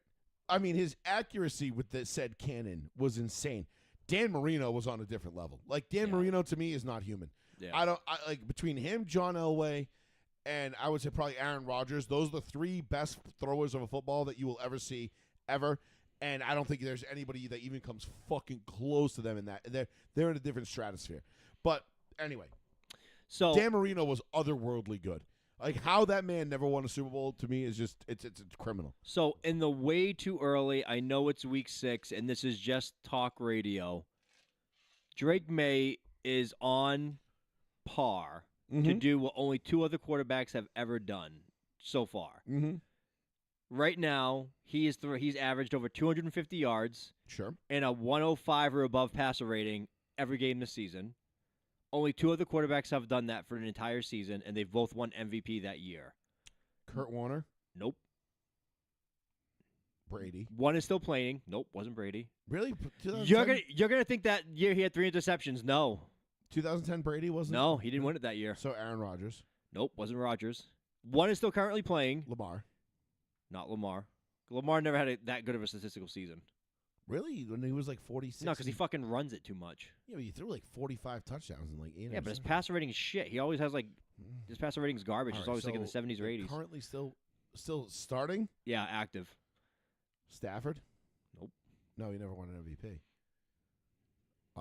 Let's see. Active quarterbacks that won an MVP. Yeah, you're missing the biggest one. Mahomes. Yeah, it's Mahomes. And then all-time great, won an MVP, 80s. Montana. Good last name, begin the right letter. Wrong guy. Marino. Yep. It was either him or Marino because it was like I was gonna say what's his name from the Bengals could have maybe, but no. I wanted to stay away from. I was trying to ease you towards it, but if he keeps the pace, which I know it's week 6, we got 11 weeks to go. But still, but it's a good start to the season. There's a pace that he's gonna do something or potential on pace for something that could lead him to the MVP race technically because he's putting up unspeakable numbers with not a great amount of talent. Vegas did have his MVP numbers higher than I think most people expected, or like his odds were better than most people expected, which I thought was weird. Way Me before too. the season, I was like, "Why is this?" Like, I wouldn't put money. I mean, on I him. still don't think. I listen, don't think. I don't think he's going to keep up this pace. It's Neither a do torrid I. pace, and it's fine. And again, like, listen, they did what the Patriots did what they had to do. Correct. They went down. They capitalized on playing a bad team in New Orleans. Correct. And not for nothing, but coming off of a big win, on the road against a division rival, I feel like it's easy to kind of ride that wave and be like, yeah, man, we're unbeatable. With nothing can touch us now. Oh, we got the Saints and fucking Spencer Rattler. Like, yeah, we're gonna throttle these guys and have a fuck up. And they did have a couple of fuck. It wasn't a pretty game. No. But we'll get to your next point about that in a second, because the reason it wasn't a pretty game was because there was some pretty fucking questionable calls going on in that game. But I think Drake May, to me, is a guy that is going to be a perennial Pro Bowl. I mean, when I say Pro Bowl, I mean like old school rankings. Like real Pro Bowl. He'll be one all of the top 5 quarterbacks in the AFC every single year. It feels like that. You know what I mean? He'll be like top 3 or 5 every year. Depending on injuries. Well, of course, it always. I course. mean, that's always a factor, but we can't control that, right? It does feel like he is setting himself up where he feels confident.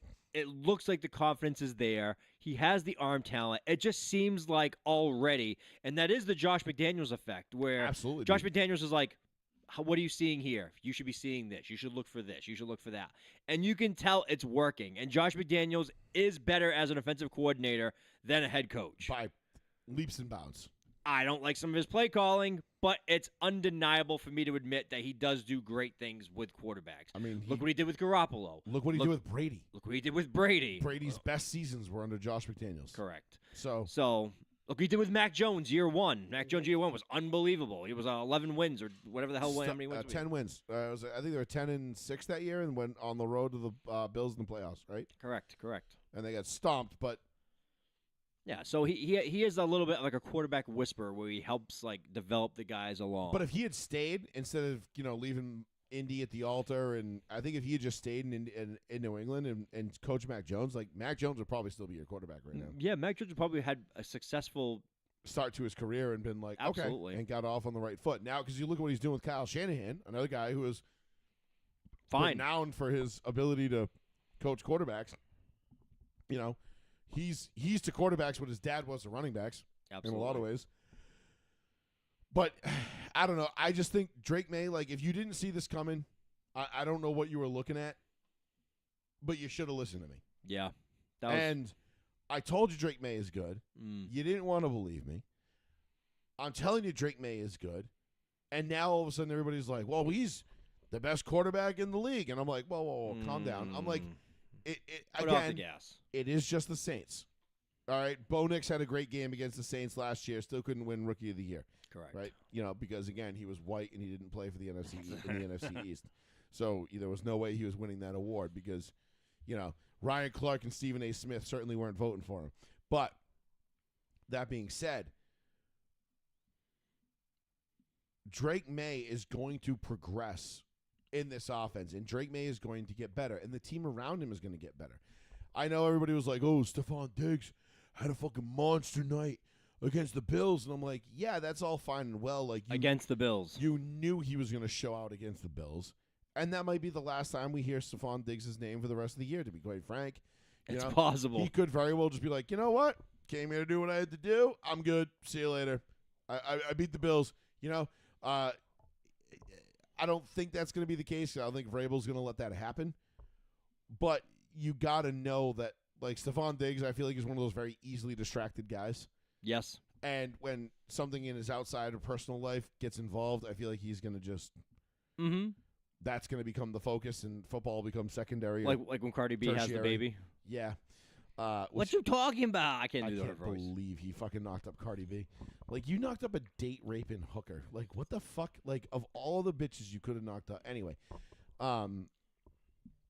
He was just on a boat with like 3 hook. But here's the thing, Sean. I picked the Patriots. I think you and I both picked the Patriots to win 10 games this year. I think we're looking pretty fucking good. I think 11. I think my win total was 11. Well, I think we definitely didn't have the Buffalo game. Neither of us had us winning Buffalo. In Buffalo. I had myself beating I think I Oakland, had though. Buffalo sweeping you guys, but yeah, I think I had you beating Oakland too. Yeah. So I think I split Buffalo. I think it'll ultimately average out for me because I think I at the end of the day I think I had like I said they lost to Oakland, which I didn't have on my bingo card. Well, I had us losing to Bengals and Ravens. I think we win one of those games now. Well, you should definitely beat the Bengals, and if Lamar's not healthy, then they'll beat the Ravens. Depends if Lamar even wants to play anymore. It seems like Lamar is like on the verge of it being like, I'm gonna go on injured reserve. So, guys. real quick, I'm gonna make a drink. Yeah. And take a piss.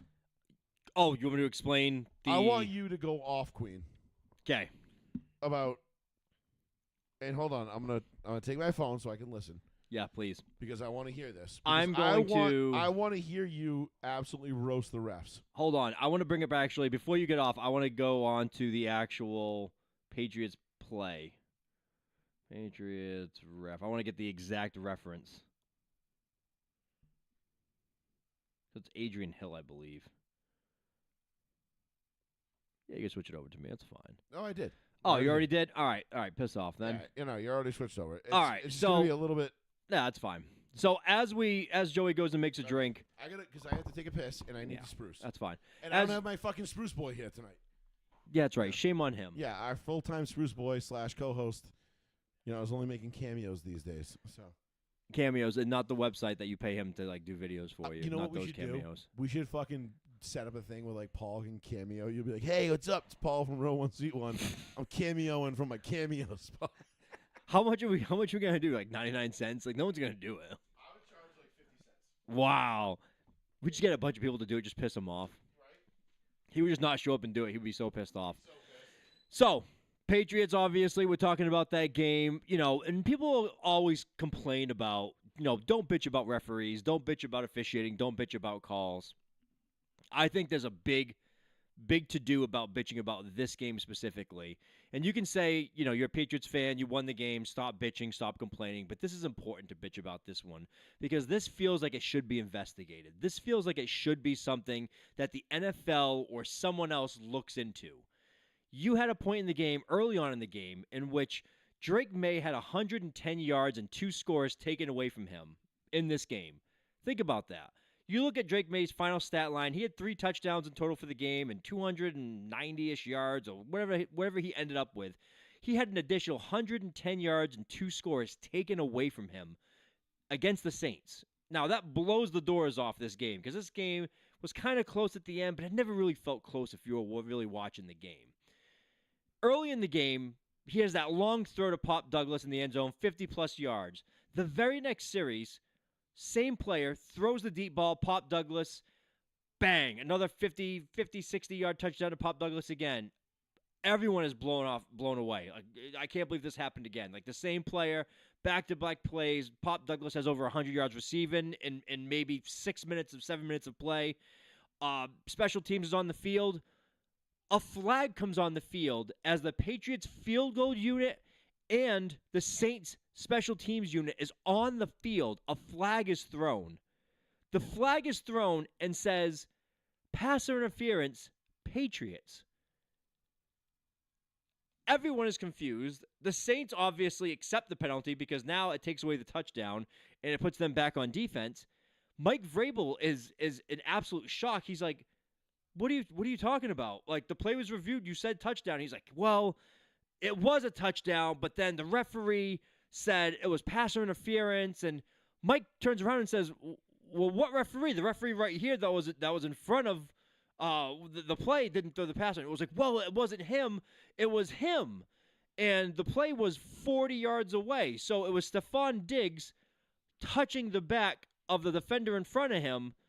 And you would think, oh, the referee that called the foul must be the guy that actually was the one that called the penalty. No, it was a side judge 40 yards away from Stephon Diggs who called the passer interference on Stephon Diggs. So not only did that referee need to think about the entire play while the special teams unit was on the field, he then decided, hey, wait a minute, threw the flag, then brought all the referees in and said, we need to call pass interference. He touched his back, and I didn't call it early enough, so we need to call this back. There was a huge explanation, which took too long. The longer the explanation, usually the shittier the call. It got worse.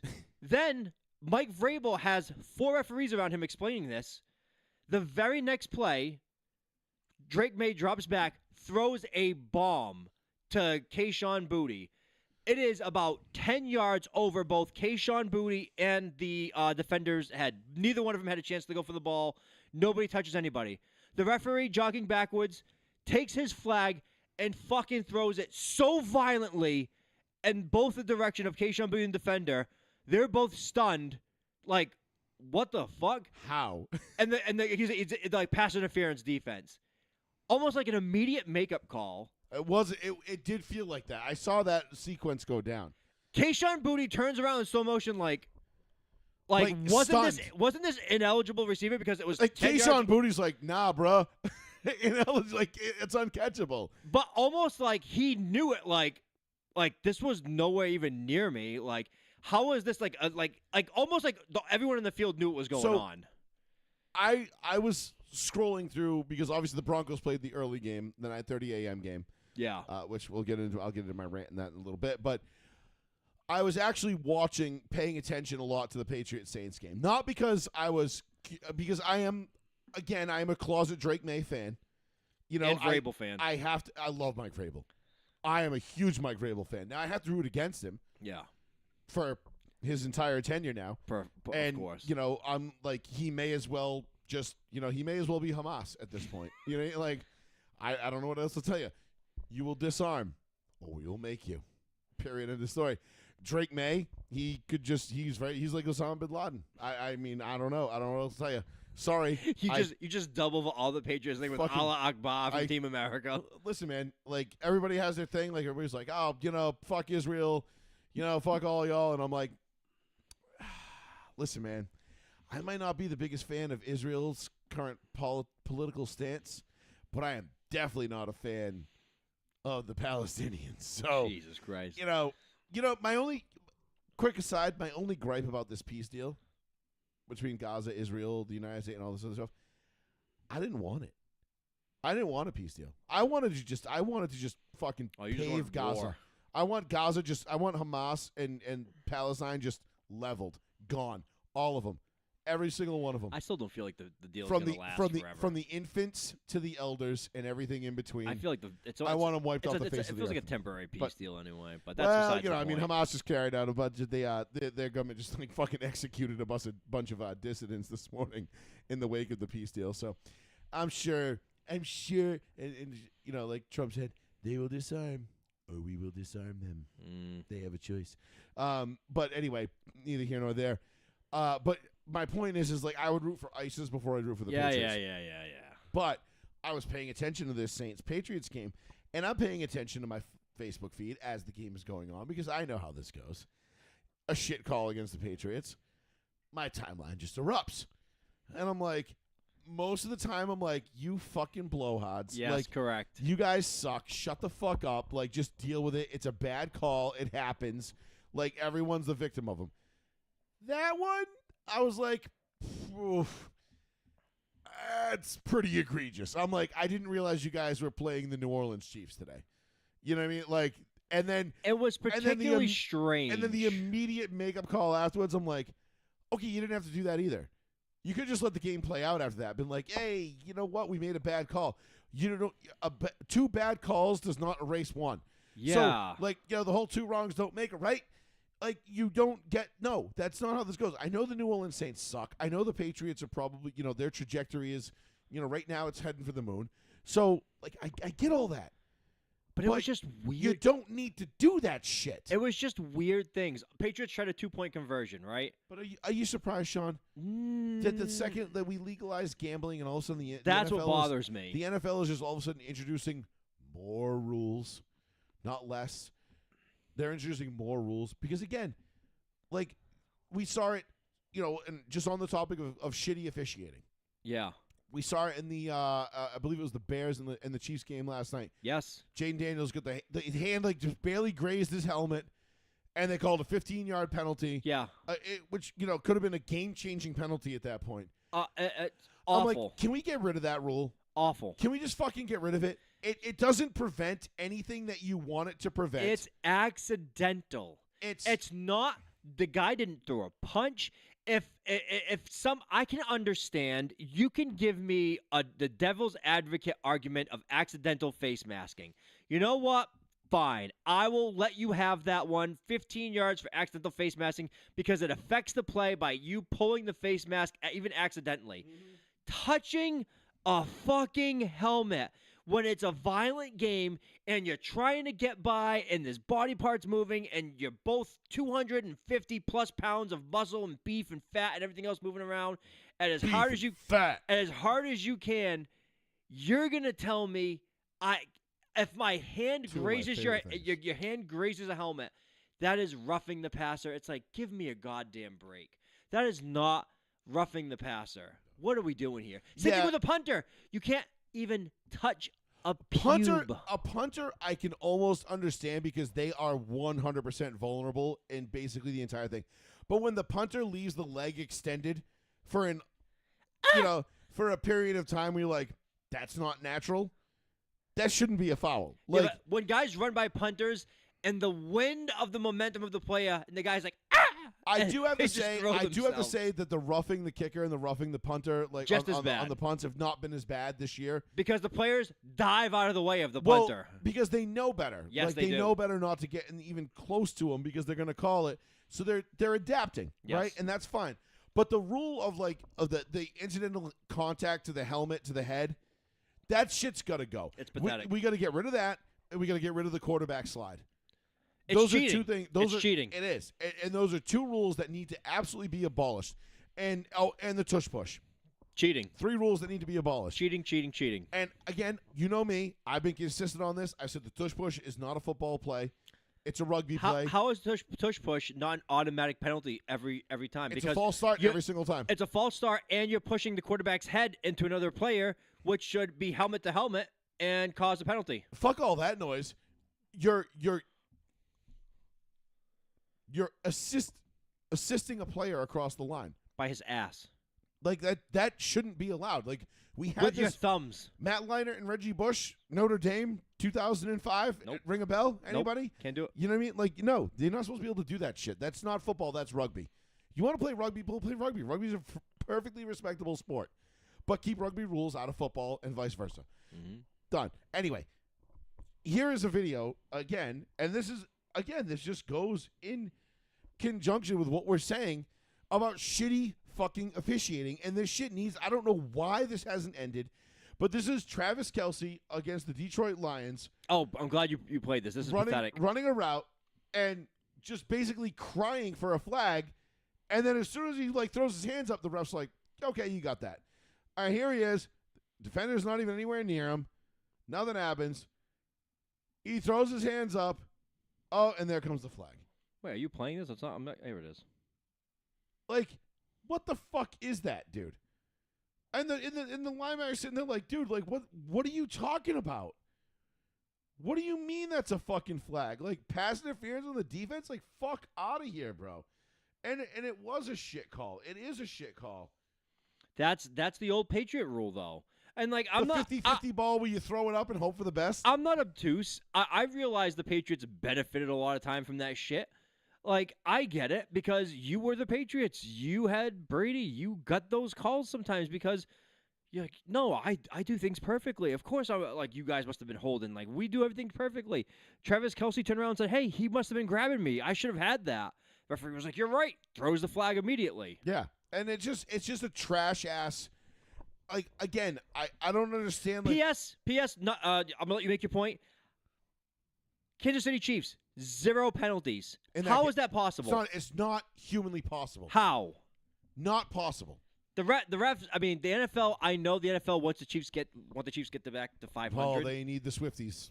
I know. They want the Swifties. She was there. Of course she was. And they showed her 15 times because they forced it down our throats on that game. Even though it wasn't her choice. She was all the way back in the VIP thing, but they fucking zoomed all the way in with 150 times lens. They're like, this is a piece of Taylor Swift's hair in the back of the club. Yeah. It's like, leave the girl alone. Right. She doesn't even want to be on TV. I don't think she wants to be on TV. She's like, I want to root for my fiance playing football, please.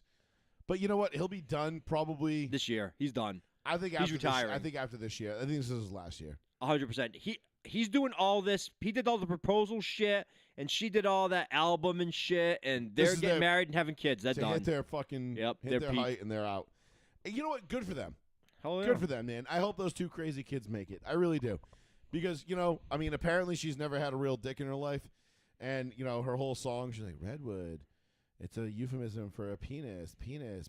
Everything's a penis. Everything's penis. My boyfriend has a penis. I told my wife, I was like, I said I've never judged you for any of the shit she sings. I said, I read the lyrics because I listened to all the sports radio songs, and they read the lyrics, and I was like, that is cringy shit. It was. I was like, she's 40. I'm like, what are you doing? Dude, right? She's fucking our age. And she's like, and my wife tried shaming me. She's like, you like Sabrina Carpenter. And I'm like, yeah. I don't know who that is. I'm like, shame on you. I'm like, yeah, Sabrina Carpenter. Look at her age, and she's acting like a whore on purpose. She's single. Case Was she like closed. 22? She's like 25. Yeah, whatever. Okay. And she's blonde and short. And I'm like, that's right up my alley. duh. Like, what the- So she's your wife when you met her. 14 years ago. yeah, I'm like, no shit. and I looked at my wife and I'm like, look what you just said. A bitch, she's you. Just that's you. That was you. It's like when Brett Favre got involved with Jen Sturger. It was like she's just a hotter, younger version of Deanna. Like, what do you want from me? Like, I'm gonna send her a pic of my dick. I like how my wife turned it around on me. She's like, you like Sabrina Carpenter. And I'm like, what the fuck? Like, what kind of counterpoint was that? No. I like to look at Sabrina Carpenter. I don't necessarily love the content of her music. Like, I don't have to like her fucking shit. You know what I mean? Nah, some of her songs are funny as shit though. I'm sure they are, but Because she talks about like her she's like, oh, I'll show you my house and I'll show you my back door, and I'm like, that's funny. okay, yeah, like clever little lyrics like that are funny. But you know who made great lyrics like that? 50 Cent, Young Buck, DMX, Jadakiss, Styles P. Yeah, but she's like you're a hypocrite, and I'm like, yes, I am. You know, I'd rather listen to "So What" by Metallica, and I know that's not an original Metallica song. That's a cover from the Anti Nowhere League. Yep. But also fucking Rager. You know what I mean?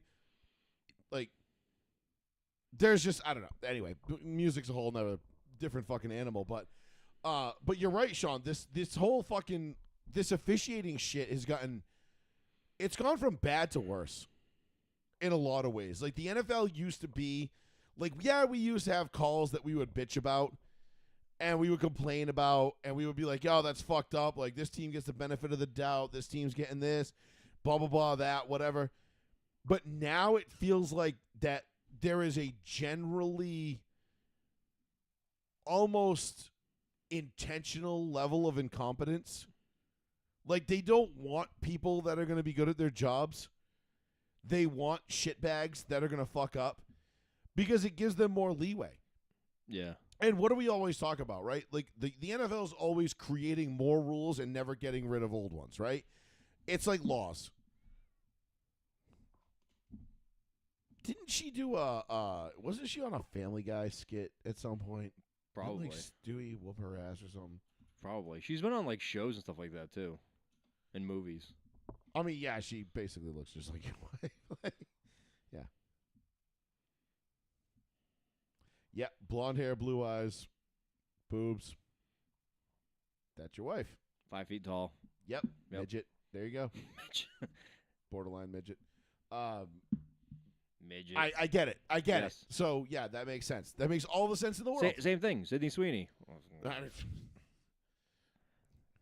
Oh, Off air. yeah. I got to tell you something my wife hit me with the other day. Okay. I was You like, sure you don't want to do it on air? fuck it, I'll do it on air. Could be funnier. It'll be funnier. Obviously, it got cold the other night. Yeah. And I threatened her. I was like, you don't fucking put the heat on. Just put on a sweatshirt or whatever. Like, we're adults. And she's like, we have children. And I'm like, they sweat like I do. I'm like, you're going to be the only one cold. We have 4 covers on this bed. I sleep on top of the covers. Yep. Like, just don't put the heat on. She snuggly put the heat on. And I was like, I can smell the heater coming on like a werewolf. And she goes, No. You're a dad now. So you immediately know when somebody fucks with a thermostat. It's a dad thing. No, I smelt it. And she goes, It's like a sixth sense. yes, as it a is. Dad. And she goes, you're a Nazi. And I was like, what? What? I was like, putting the heat on? The joke she made following that was so unlike my wife. It have something to do with the gas chamber. Yes. And I was like, who are you? And I was like, you've been reading way too many political ads. I was like, have I been sending her memes? Maybe. And I was like, holy shit. My timeline on Instagram went from like the Big Les show. Was like, do you watch you ever seen the Big Les show? Yeah. Fucking with Sassy the Sasquatch and like they're fucking hysterical. It went from like that and like paintball and golf to like now I literally looked up like Kanye's new song like 4, 5, 6 months ago, and now every fucking thing on my timeline is like anti-Semitic and racist, and I'm like, no, I'm like, okay, like that's funny. But I don't want it to be like my whole. It's not my whole personality. It's all kind of stuff is Sora now. Yeah, too. I'm like, no, I'm like, I kind of want like, can I get where's my golf memes? You know what I mean? Like, where's my race car memes? Like, why have I not seen a post from Five Wide Sports? Please golf. You know what I mean? And they're just like, oh, you looked up Kanye's new song. Here, the Jews suck. Fuck the Jews. Jews. And I'm like, I like Jews. I have friends that are Jews. Fuck off. Like, I don't need this shit in my life right now. But then again, a lot of it is actually really fucking funny. So It noticed you watched for more than 5 seconds, and it's like, well, shame on you. and it's like, well, you didn't like it, but you watched the whole thing, so you must have not hated it. And I'm like, AI is really discriminating against you. Dude, I'm fucked. When Skynet takes over, I'm fucking smoked, dude. Skynet. Someone made a joke of like, what if Skynet takes over, but it's not like in Terminator where they just like attack you. They just bring out all your search history and just and just send it out, to your and employer like, and your friends, and they're just like, "Hey, look, this is what this guy did." And I'm like, "No, man, like, come on, it's supposed to be." and then someone in the background's playing the music, just the whole time. I legit laughed. I was like, "That's really funny." I've never seen that one. Yeah, that's good. That is actually really good. Yeah, like honestly, like if AI really wanted to just fuck everybody, they would just like expose everybody's group chats. There you go. Done. Yeah, and that's all it would take. You know, because everybody knows, especially females, like they're probably the worst. Oh God, yeah. I've been turning that the wrong way. 100%. But yeah, like they're like, oh man, like, oh my God, dude, imagine the shit that would get. It'd be like the South Park episode when Troll Trace goes live. When everybody's internet search history gets exposed. Oh, okay. And you can just look up somebody's internet search history and or what they do on the internet. Yeah. And like wives are looking up their husbands and like and everything like it geolocates you so like everybody can find you. Yep.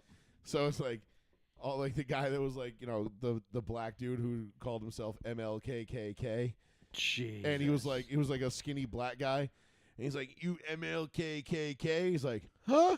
And he's like, "You called my daughter R2D2," and it's like his daughter's in a wheelchair, and he's like, "I've been waiting a long time for this." Like douses him in gasoline and throws a fucking match on him, and he's like, and like the girl in the wheelchair is like, "Is he burning bright, Paul?" Like like it was. Wow, I did not see this one. You never saw the Troll Trace I didn't episode? see that one. No. Oh my God, dude, you gotta watch that. It was Jesus, so good. It's because it's basically just a play on like, listen, dude, everybody does shitty stuff on the internet and says shitty shit. Like, imagine all the troll accounts on Facebook. Like New Bedford Guide alone probably has. Oh my God, a couple. Why are there so many fucking troll accounts? There are so many New Bedford Guide. You know what I mean? That just people just trolling for no, like just trolling a troll. And it's like, wow, man, imagine if like you were outed as the person that you really are, like, and your employer found that, like, you'd be fucked. Dead. But yeah. Anyway, but shitty officiating is, I feel like the NFL is getting worse. And again, I feel like it's because they're creating more rules and not getting rid of old ones. Mm-hmm. And the rules that they're creating are just, it's more judgment than it is black and white. So what, like, for example, like we talked about the roughing the passer. Bullshit. When you graze the face mask or the helmet. Dog shit. Or whatever. Terrible. Yeah, that's a judgment call, but it's just another way for the officials to affect the outcome of the game. And if you think that doesn't go hand in hand with the fact that betting is now legal and that FanDuel and DraftKings and all these fucking betting websites and MGM and all these betting websites are now cashing in on billions of dollars a year, then I'm sorry, you're just a fool. Like, I don't know what to tell you. I'm not saying it's WWE where like the outcome is, predetermined. But if you don't think that the officials or that the leagues or these entities are going to make sure, like if you think that these billions of dollars that are getting bet every single year are going to be left up to chance, like could you imagine, like, hey, we got a couple $100 million on the line on the Super Bowl. It's on the right foot of this kicker now. Yeah, this 22-year-old kid. Well, guess we'll see. Absolutely fucking not. I know. No one's leaving that to chance, dude. No one. No one's leaving it to chance. Like, they're going to do everything they can to make sure that doesn't happen. So, it is what it is. But, again, we'll keep watching because we're all fucking suckers and losers. And we just keep watching the NFL and we keep sucking off of its fucking teat. And we can't quit it. We can't quit it. We won't quit it. And it's a trash product. And we're trash people for looking at it. But you know what? It keeps us glued to our phones. We're trash. And, I'm guilty of it. I keep throwing $10 a week on a parlay that I know I'm probably never going to hit, but I know I only got to hit one, and then, I'm above even. So it is what it is. But I can tell you right now, there's a lot more people that put a lot more money into these things every single week. And everybody loves to post, everybody only posts their wins. When it comes Nobody to posts their losses. Nobody posts their losses. Everyone's like, nah, I did okay. I'm still. Nah, I sucked this year. I'm still between this year and last year. I'm still in the green because I hit so good on, bless me, the Broncos, Joey Logano, and NASCAR in general. Yep. I did so well last year that I'm still, even though this year I've done terrible, I'm still not in the red yet. So it is what it is. You can be even and make it work. It be what it be.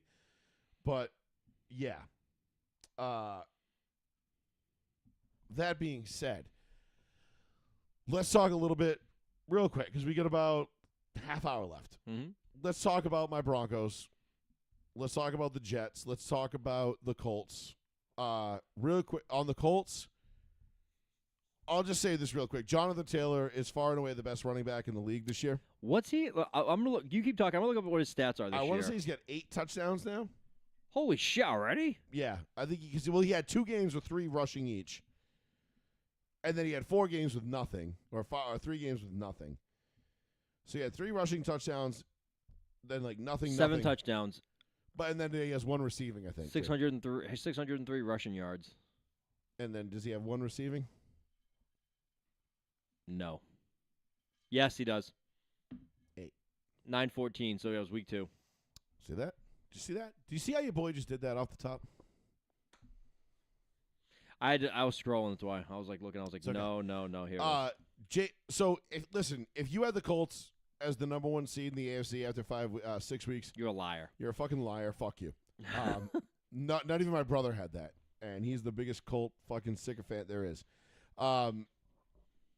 I didn't have that. I had him last place in the division. I did have Danny Dimes winning offensive comeback player of the year. Just comeback player of the year. But no, other than that, Sean, I mean, the Colts have been, without a doubt, the pleasant surprise of the year.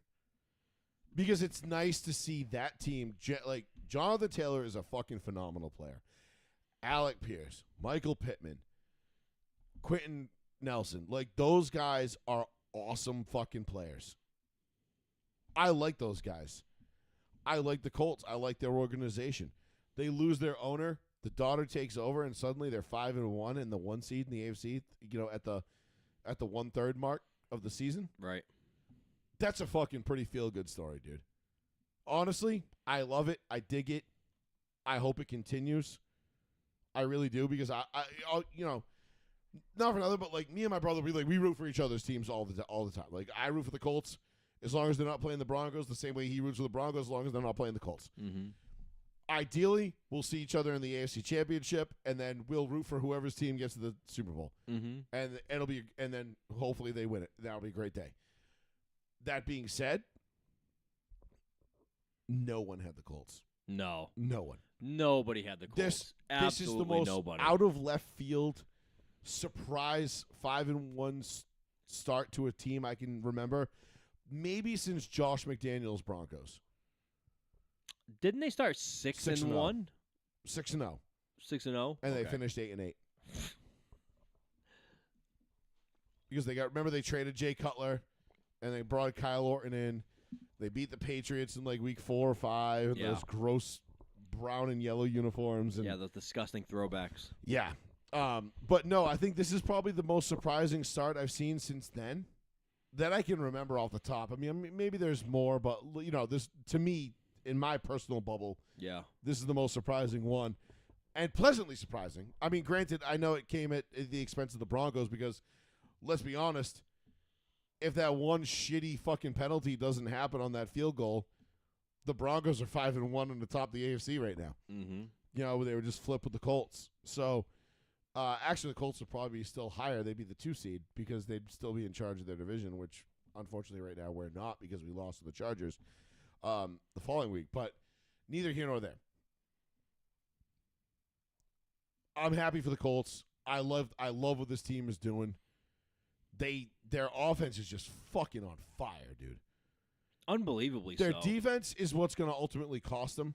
And I do think, and I will say this, I do think the clock is going to hit midnight, and this chariot is going to turn back into a pumpkin at some point. Yeah.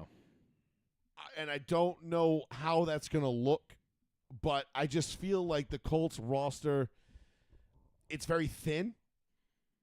And when the rigors of an NFL season start to catch up to them a little bit, I think you might see some cracks in the glass and things start to go a little bit south. Right.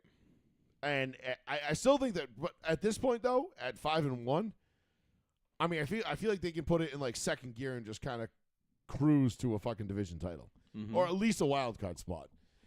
So I think they're going to be okay. I think they'll be in the dance nonetheless. Now, flip that. Let's go to the flip side of that coin, the Baltimore Ravens. We got to address this. I think they're dead. I'm not going to throw the last heap of dirt on them. Why not? Because I feel like when Lamar gets back, I feel like they can get on a run. I feel like that team, when you watch that team, Uninspired. the players look like they don't care. Lazy. And Just- usually that team is just like a pack of hungry dogs. You know that team that goes out there, they're just like they look like they're We're ready to used go. to the Ray Lewis, Ed Reed Ravens. That team Terrell goes out. Suggs Ravens. That team goes out there and they're just like, I can't wait to fucking get out of here. They look just like lost and miserable. All right, they show up and they're like, they get on the field and they're like, why do we have to do this? We showed up. Shouldn't we win? You know, like, we won, right? We got here. We got on the bus and we got to the stadium. We win, right?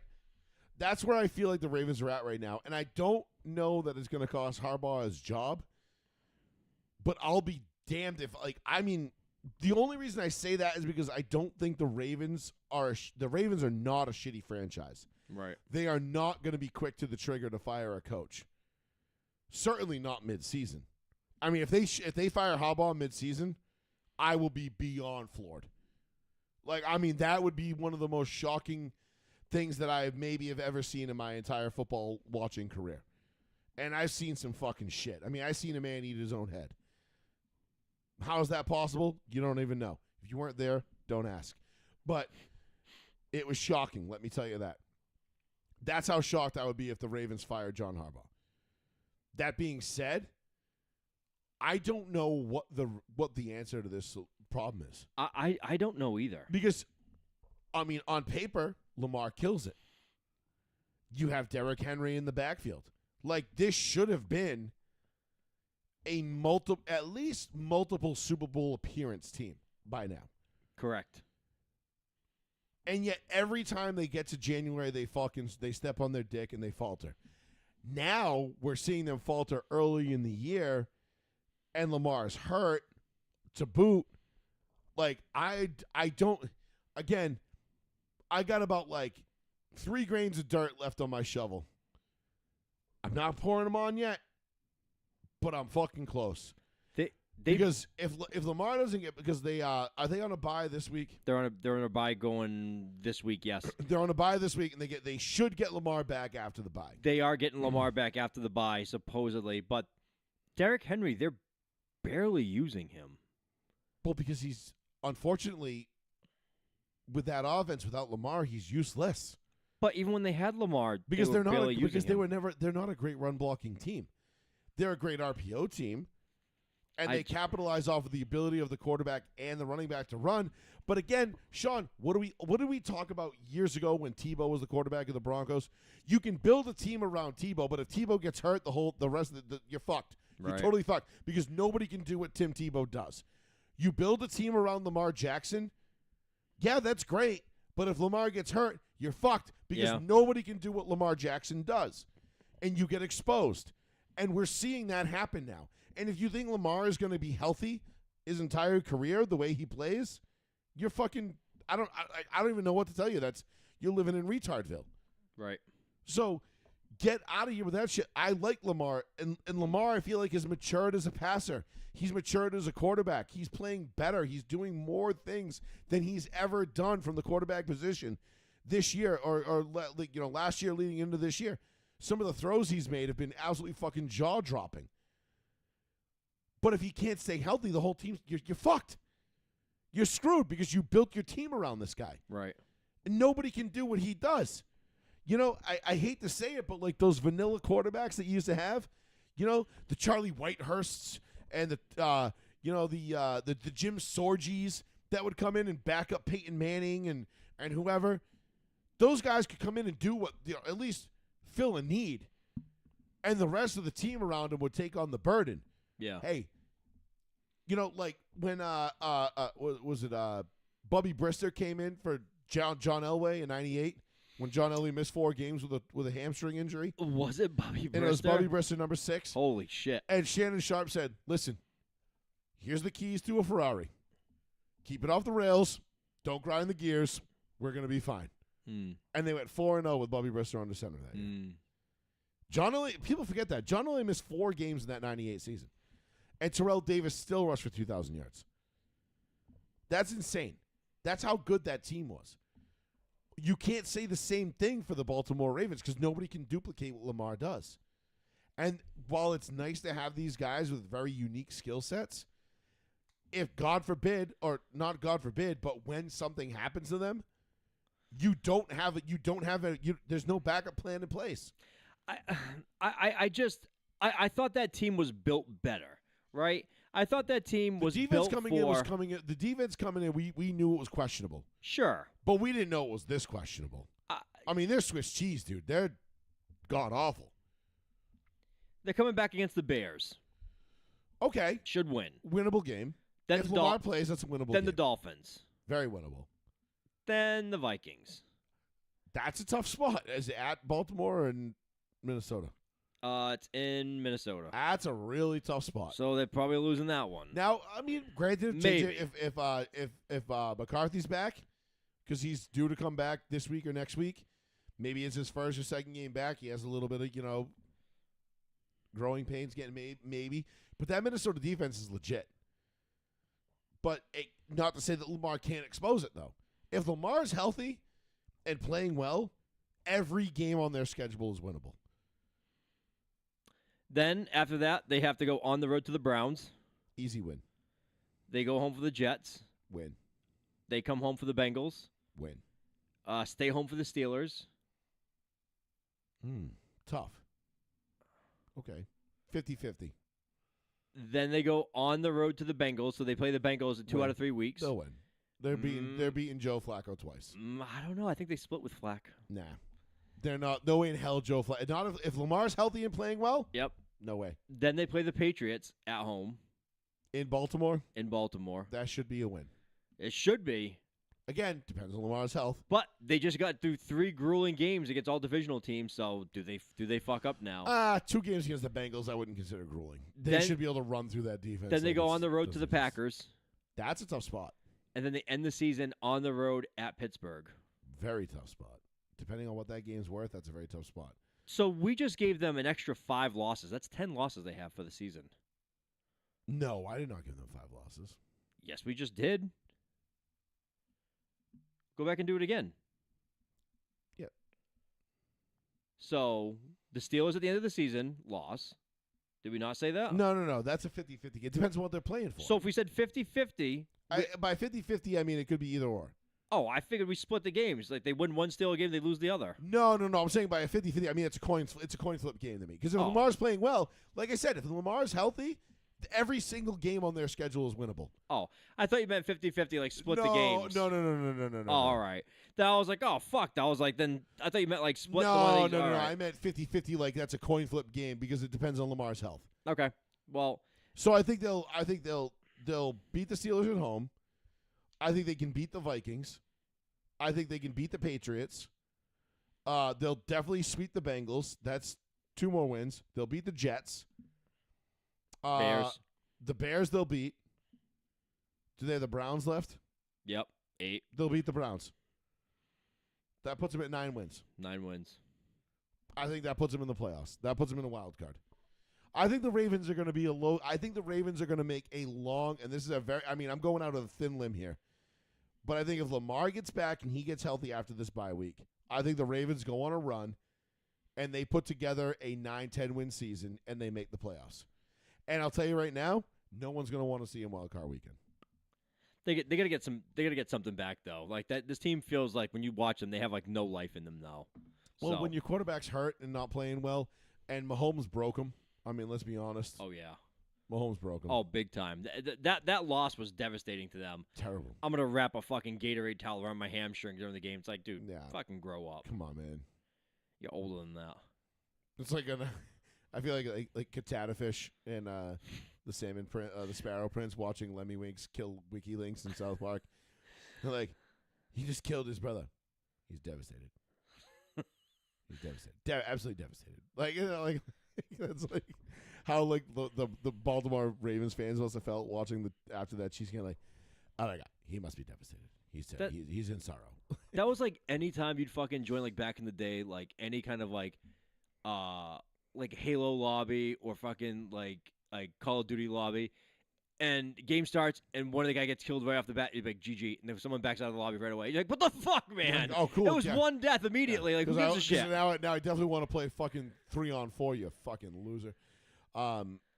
But no, I think the Ravens are going to get on a run here. I think they're going to get Lamar back healthy. I think they're going to go on a run because they have, again, just too much talent across the board. I know their defense isn't great, but their defense is it's good enough. It's not. It's a middle of the pack defense. It's opportunistic, but it's not bad. You know what I mean? I hope it's not 2008 Broncos Swiss cheese bad. You know what I mean? So I think the Ravens get on a run. I think, again, this all hinges on Lamar's health. Because, like I said, Lamar has matured as a quarterback, and some of the throws and the plays that he was making, like, I mean, all the losses to this point really haven't been his fault. They just got in bad situations. I mean, the Buffalo loss was just, I mean, unforgivable on every level. Yeah. But you could blame Derrick Henry for that. The Chiefs lost. The Chiefs just came out firing and were like, well, we own you, and we're going to continue to do that. You know, would have really appreciated the Ravens winning that game, but whatever. It is what it is. But I feel like the Ravens now, with like when you look at their schedule that you just read off, you got a bunch of teams on there that are extremely beatable for any team, let alone a team as talented as Baltimore. And Big Baltimore should, again, I'm going to say they're dead but not buried. Right now they're a dead stick. But I feel like they can, they can hit that, Dr. Serizawa can drag the nuke up to Godzilla's nose and detonate it, and the Ravens can come to life. You know what I mean? Like, yeah. I don't know. I just feel like it's just the Ravens are too good for me to fucking cast to dismiss and be like, okay, they're an afterthought. They're done. We're only at the third poll of the season. I think they're going to be back. Don't count out the Ravens yet. Now, if they come out of the bye week and they lose to the Bears, They lose to the Bears. wrap. They lose to the Bears. They should start selling teams. Trade When's Derrick trade Henry. deadline? 7 week 8? No, like Thanksgiving now, I think. It's late. Hey Siri, when's the trade deadline? I found this on the web. Thanks for nothing. I didn't fucking want to fucking type it in. I got it. Thank you. Of course, you know what I looked up? An NBA trade deadline. Why the fuck do I care about the NBA trade deadline? November 4th. Oh, wow. Oh, it's close then. That's only 2 weeks away. Fuck, you're right. Shit, it's week 8? God damn. My God. No. 1, 2, That's 2 weeks. 3 weeks from tonight. Yeah, that's only 2 weeks away. You got two more games. 21, 28, and then 4. 4 o'clock would be the deadline. Yes. So 3 weeks. All 5. They made it 5 p.m. 4 o'clock to get it in, 5 to get deals done. Ah, gotcha. Okay, so whatever. We got some time. There's 3 weeks, but listen, you come out and lose to the Bears. Just call it a career. Fucking Just trade Nail it. Lamar. I would just say trade Lamar immediately. don't even trade Lamar. Just get rid of Henry. Get rid of Zay Flowers. I mean, No, Zay Flowers is too young. What would you ask for Henry? I don't want Henry, to be honest with you. Henry's too old. I'd take him in Denver in a heartbeat. That would probably be a better bet for you. Give him up for a third or a fourth? Think it'd be that cheap? I mean, you're selling. I'm not buying. You know what I mean? You know how fucking teams are. They get super greedy. I mean, do I think because I don't know. I mean, does a second round pick, like say the Broncos gave up a second for Derrick Henry, does that really put the Broncos over the top? A legitimate fucking playoff running back? Yeah. With RJ Harvey and J.K. Dobbins on to back him up. Like, Yes.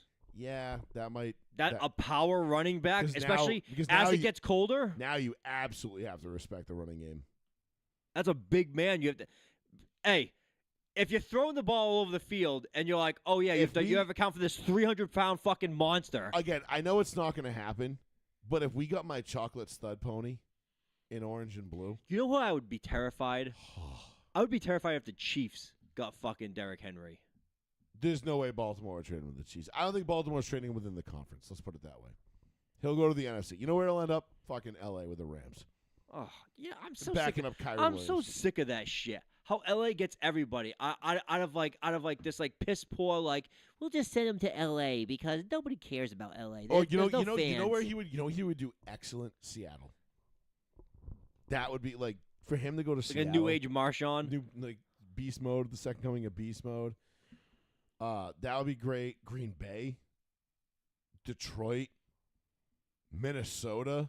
No, Detroit wouldn't trade for him. Detroit has Montgomery and they have Gibbs. There's no point. Yeah, but he's better than both of them. No, he's not. Yeah, he is. No way. My chocolate stud pony. Dude, is, Gibbs? My chocolate. Gibbs is unbelievable. My chocolate stud pony is second to no one, not even Saquon. Okay. Gibbs, no, Henry's too old. What if he went to Washington? Nah, not worth it. Rejuvenation. No. Trade him up the Rejuvenation. Beltway. You know what I mean? What if he went to New England? No. It makes sense with Vrabel because that was his old coach, but I know, that's what I'm saying. But I can't picture New England's too cheap. And it feels so good. If you're gonna get an old player, bring me Jeffrey Simmons from the Titans. They're gonna be sellers. Dude, I'll tell you. No, fuck you. I want Jeffrey Simmons. He fits Denver. He fits Denver to a T. The big fuck you. Dude, imagine that. All right, so let's talk about my Broncos real quick. Yeah, go because ahead. we got about That game was ass. 10 minutes. Yeah, it was a London game. Ass. No shit. Sean, what do I always preach about London games? They all suck. Oh, They're all terrible. They fucking suck. They're shit football. Neither team wants to be there. Neither team can focus. No one ever gets in a rhythm. It's all fucking bullshit, dude. The London games are fucking ass among assholes. Mm-hmm. I fucking hate them. I loathe them. Not only do I fucking hate the fact that Denver is now like, I think we're only 1-3 in international games, or 2-3, because Yep. we beat the Jags, we lost to the Niners. Oh, no, I think we're 2-1. So we've now won more international games than we've lost. Okay, so we're on the plus side of 500. Fuck you. I still don't care. I hate them. I fucking hate them. They're trashy, shitty football games. They're sloppy. They're a shit product. No one cares. The crowd doesn't care. The stadium, the turf comes apart. It looks like shit. It's just fucking gay. I fucking hate it. It's just fucking hot garbage. Get rid of it. Okay, this was cute. We get it. You're pushing your flag football league now. Fuck out of here. I don't want to see this shit anymore. They're You know pushing what, women's flag football too. Oh, I know. Trust me. I believe it. I mean, even Oakley is making sunglasses now. Have you noticed this? No. Oakley is making sunglasses that wrap around your ear so that they stay on your face during athletic activity. And what do you think the athletic activity that they used It's flag football. for their commercial was? It's come on. Yep. I'm telling you, Sean. Is that gonna be like the face mask? Sean, how long have I been telling you? The NFL is going to be a 64-team international flag football league before our 50th birthdays. Or 60th birthdays, probably, because it's going to take 10 years to get it there, which they're already starting. In 10 years, it'll be there. Flag football will be a thing. And then it'll take another 10 years for flag football to take over the regular football because they'll have to build up the betting and the fantasy aspect of it. It's gonna happen, dude. We're already seeing it. I mean, every major Nike, Oakley, the NFL, everybody's in on it. Yeah. They're all in on it. Sucks. It just sucks. Yeah, I mean, it sucks. Like, we're going to lose the greatest game ever created, arguably the greatest sport ever created, to a bunch of soy boy, bugmen, PFF, fucking DVOA is my fucking holy grail bullshit ass faggots. And then there's going to be a new generation of like this cross-gender sport where it's women like Caitlin Clark can play against LeBron James and Tom Brady's playing at 63 years old. Yeah, you know why? Just slanging it. Because people will pay to see it. So until we, the consumer, stop paying. Prince Iola Ishabad Godbadi Yeah. paying Tom Brady $78 million for one game. To coach a flag football game. Yeah. Me, like this at home with it on Sunday. Yep. Watching it. Like an idiot. I'm like, oh, I'm going to watch. You know, I won't. But me, I'm not going to watch. I'm like this. Fucking Tom shouldn't have called that play. Yeah. Like an asshole. So stupid. But I hate the London games. I despise them. That being said, the Broncos' defense is without a doubt the best in the league. It's up there. They are already at – they had 9 more sacks this week. I want to say they're at 30 sacks on the season. NFL sack leader team. I want to say they're at 30. Denver Broncos. I mean, I know we're leading, but Yeah, it's not up to date. It's only through week 5. I'll check. It says 30. Yeah, okay. I just jumped on ESPN. That's right. 30 is the number I had in my head because I think we had 21 coming in through, which is a lot. So 30 through 6 games is insane. That's insane. Sean, that's already halfway to where they were last year. And we're only 6 games into the season. Yeah, it's fucking crazy. Nick Bonito is probably going to win Defensive Player of the Year, or at least be a candidate for it. A serious one this year. Because remember last year I had him at plus 30,000 odds. Yes. Should have cashed that one out when I had the chance. Whoops. But the bottom line. So here's the thing: the Denver offense did not look good. No. For all my Denver fans that are listening, and I know there's a bunch because I got a bunch of people on Twitter that follow the show now, and they listen and they comment on the show and they know this is a Denver friendly show. Calm down. The offense is going to find its stride. It took us until I want to say week 6 or 7 last year for the offense to kind of start clicking and getting moving. We got the Giants at home on Sunday afternoon, 4:00. We're back home. The schedule opens up big time in our favor. Also, we've played the most away games of any team in the league so far. I think 4 of our 6 games have been away games so far, and we're 4-2. So we've only had 2 home games? Opening day against the Titans, and then at home we had the Bengals. The Bengals game was at home. Those are our only 2 home games. We were at Philly, at Indy, at the Chargers, and at the Jets. Yeah. So there's our 4 away. Wow. So we've got a plethora of home games coming up and a lightened schedule. We get the Raiders twice. We get the Chargers again, who I think are a paper tiger, because that's what they always are. We got the Chiefs twice, which is not going to be fucking easy, but we can beat them. And I think, honestly, in the back of every player on that Broncos team's head, they're thinking we're going to beat the Chiefs. We should have beat them twice last year. We're going to beat them. Yeah. That being said, the offense did not look good on Sunday. Sean Payton, I think, is his own worst enemy sometimes. He shoots himself in the foot a lot with play calling sometimes. I wish Sean Payton would let me be the guy in the booth with the buzzer, like I always say. And be like, hey, dumbass, what are you doing? Don't do that. Why are you doing that? Don't do that. It's a Sean or a Bo thing? Sean. This is a Sean Payton thing. Because you can see Bo Nix getting frustrated on the sidelines because the play calls aren't getting in. Shit's not getting in on time. He's not happy with the play calls. That everything is just going to kind of going to shit. Yeah. Bo's getting frustrated. Bo Nix is great. I'm telling you right now, Bo Nix is the truth. Bo Nix, Drake May, we are going to see multiple AFC championships between those 2 teams in the coming next 10 years. It's fun that that you have Josh, Patrick, Mahomes, of course. Drake, Bo, Jaden if he's alive. Well, let's just do the AFC real quick. Yeah. You've got Bo, Drake, right? Those are the young guns coming up. Okay. You've got Herbert, who's still really good, but again, paper tiger. You have Joe Burrow. When they're healthy, they're good. I don't know. You've got you've got Mahomes and Allen as the established kind of kings of the AFC. Aaron Rodgers still lurking over there in the corner, and that dark Pittsburgh Steelers helmet just waiting to kill somebody. Mm-hmm. I mean, granted, he'll get to the championship game and chuck 4 picks and be like, "What? Relax." Clock is running out on Rodgers. Was he 41? 41, 42, something like that. They He'll be have 42. They don't have a backup plan either. The Steelers don't need one. They'll figure it out. Because they always do. I know. They always do. It's so annoying with the Steelers. They always figure it out. But my point is, so you're going to see multiple AFC championships between Bo Nix and Drake May over the next 10 years. That's my guess. Okay. Bo Nix, Pat Mahomes, Drake May, Bo Nix. Those are the 4.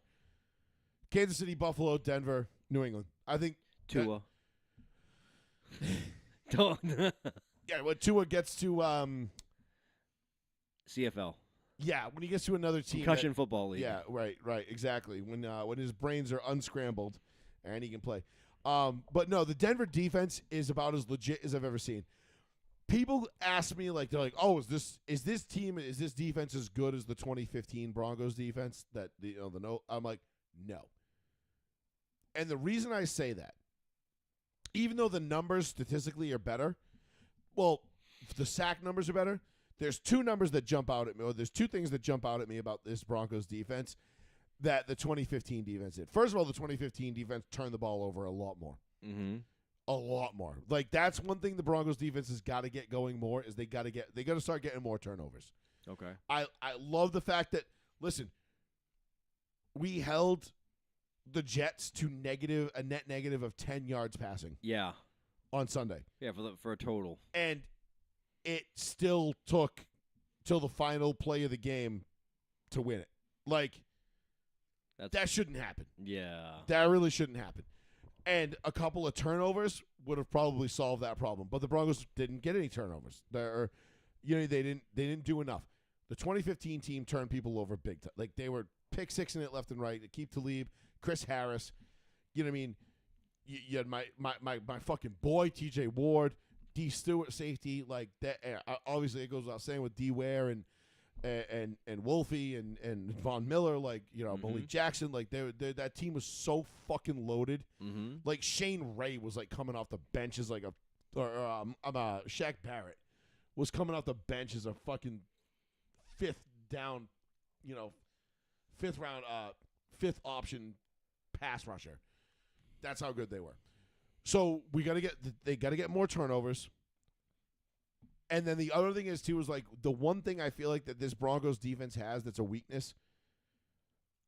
When you went up against the 2015 Broncos, when you had, like I said, you had T.J. Ward, Darian Stewart, Chris Harris, Aqib Talib, and you had Bradley Roby as the nickel. Yeah. You couldn't pick on anyone. Yeah. No one was being able. You couldn't pick on anybody because everybody was that good. Riley Moss has played really fucking good football this year. He's given up some big plays, sure, but he's gotten picked on. Okay. And he's gotten picked on with a little bit of success. Still young. But nobody was able to pick on anyone on that 2015 team. You know what I'm saying?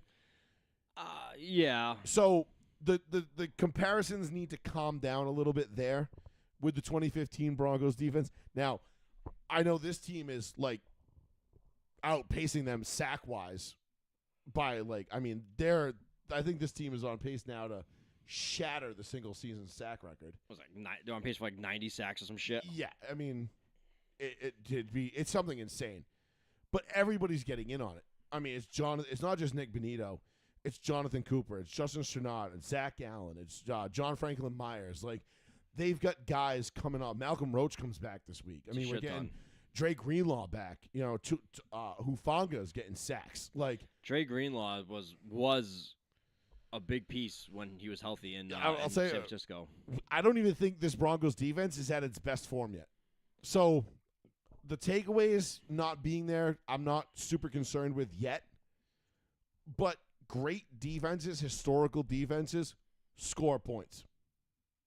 They take the ball away and they score. So if they're going to be a great defense, that's what they got to do.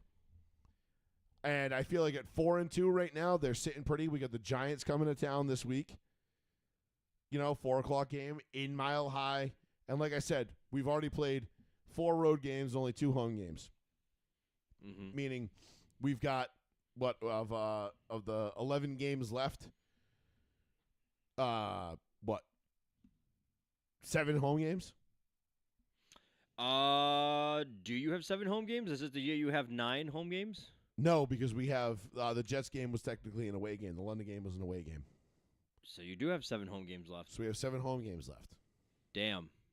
Okay, That's a big deal. That is a huge deal. That's a big fucking deal. That means that people are coming to our house now. And when that stadium gets going, dude, and I'm telling you right now, this offense is going to get cooking. Troy Franklin, Cortland Sutton, J.K. Dobbins, Bo Nix, this offense, Evan Ingram, this offense is going to start to fly. Right. And I'm telling you, when it does, it's going to be fun to watch. So that's exciting for you, especially like knowing that you're still getting those pieces back and you're still not even seeing like the final form of like that defensive team yet. Knowing that it's still gelling. The defense isn't even at its final form. The offense hasn't barely got off the ground yet. But it took 6 weeks, 7 weeks for the offense to get off the ground last year. This isn't even my final form. I mean, I'm telling you right now, everybody laughed at me when I said that I felt the Broncos were going to win 12, 13 games this year. People laughed. They were still talking shit. A couple of weeks ago when we lost to the Chargers. I'm not going to not going to name any names, but I know he's probably listening, Durant. You know what I mean? But I see you talking shit still. You know what I mean? Like, just because you think you blocked me on social media doesn't mean I don't get fucking told. Doesn't mean I don't get screenshots. Doesn't mean I don't get private messages. Doesn't mean I ain't got my ear to the ground, little homie. So, I'm just going to call it out the way it is. And I don't even want to give him that much credit. But, don't get it twisted. When this team wins 12, 13 games, I fully expect an apology. I know I won't get it. He's not going to do it. I know I won't get it because you'll just pretend like you never said it. He's not going to do that. But, and you know what? That's okay. Because you know what? If I was in your position, I wouldn't either. I mean, shit. The Raiders are supposed to be, 7-win team this year? Yeah. 5's looking like it might be the tops. And I was, like I said, I was dead ass wrong about the Raiders. I thought they were going to be better than people thought. Right. But here we are. Shit. Real quick, NASCAR shit before we get out of here. I'm going to bring up the NASCAR bets so I can follow along a little bit because So, I'm dog shit with NASCAR stuff. This is what Dega. So it's Dega week, bitch. It's fucking Dega week, bitch. I fucking love Dega, and I'll tell you right now, if Dega on Sunday is so obviously you guys know I do heavy iRacing. I'll probably do a couple of streams this week for the show page. I'm gonna do a couple of NIS races. I think it's like 134 laps at Dega. Smack me in the ass, you dumb bitch. I'll probably do a couple live streams. But if the aero package that we're getting in the sim is the same as what the cars are getting on Sunday, oh my God, are we in for a good time? I don't know what that means. The aero pack. So all the cars have they have to run certain splitters, certain fenders. Like the aerodynamics of the car have to fit a certain mold. Why is Talladega not on one of the bet ones? It's Yellowwood.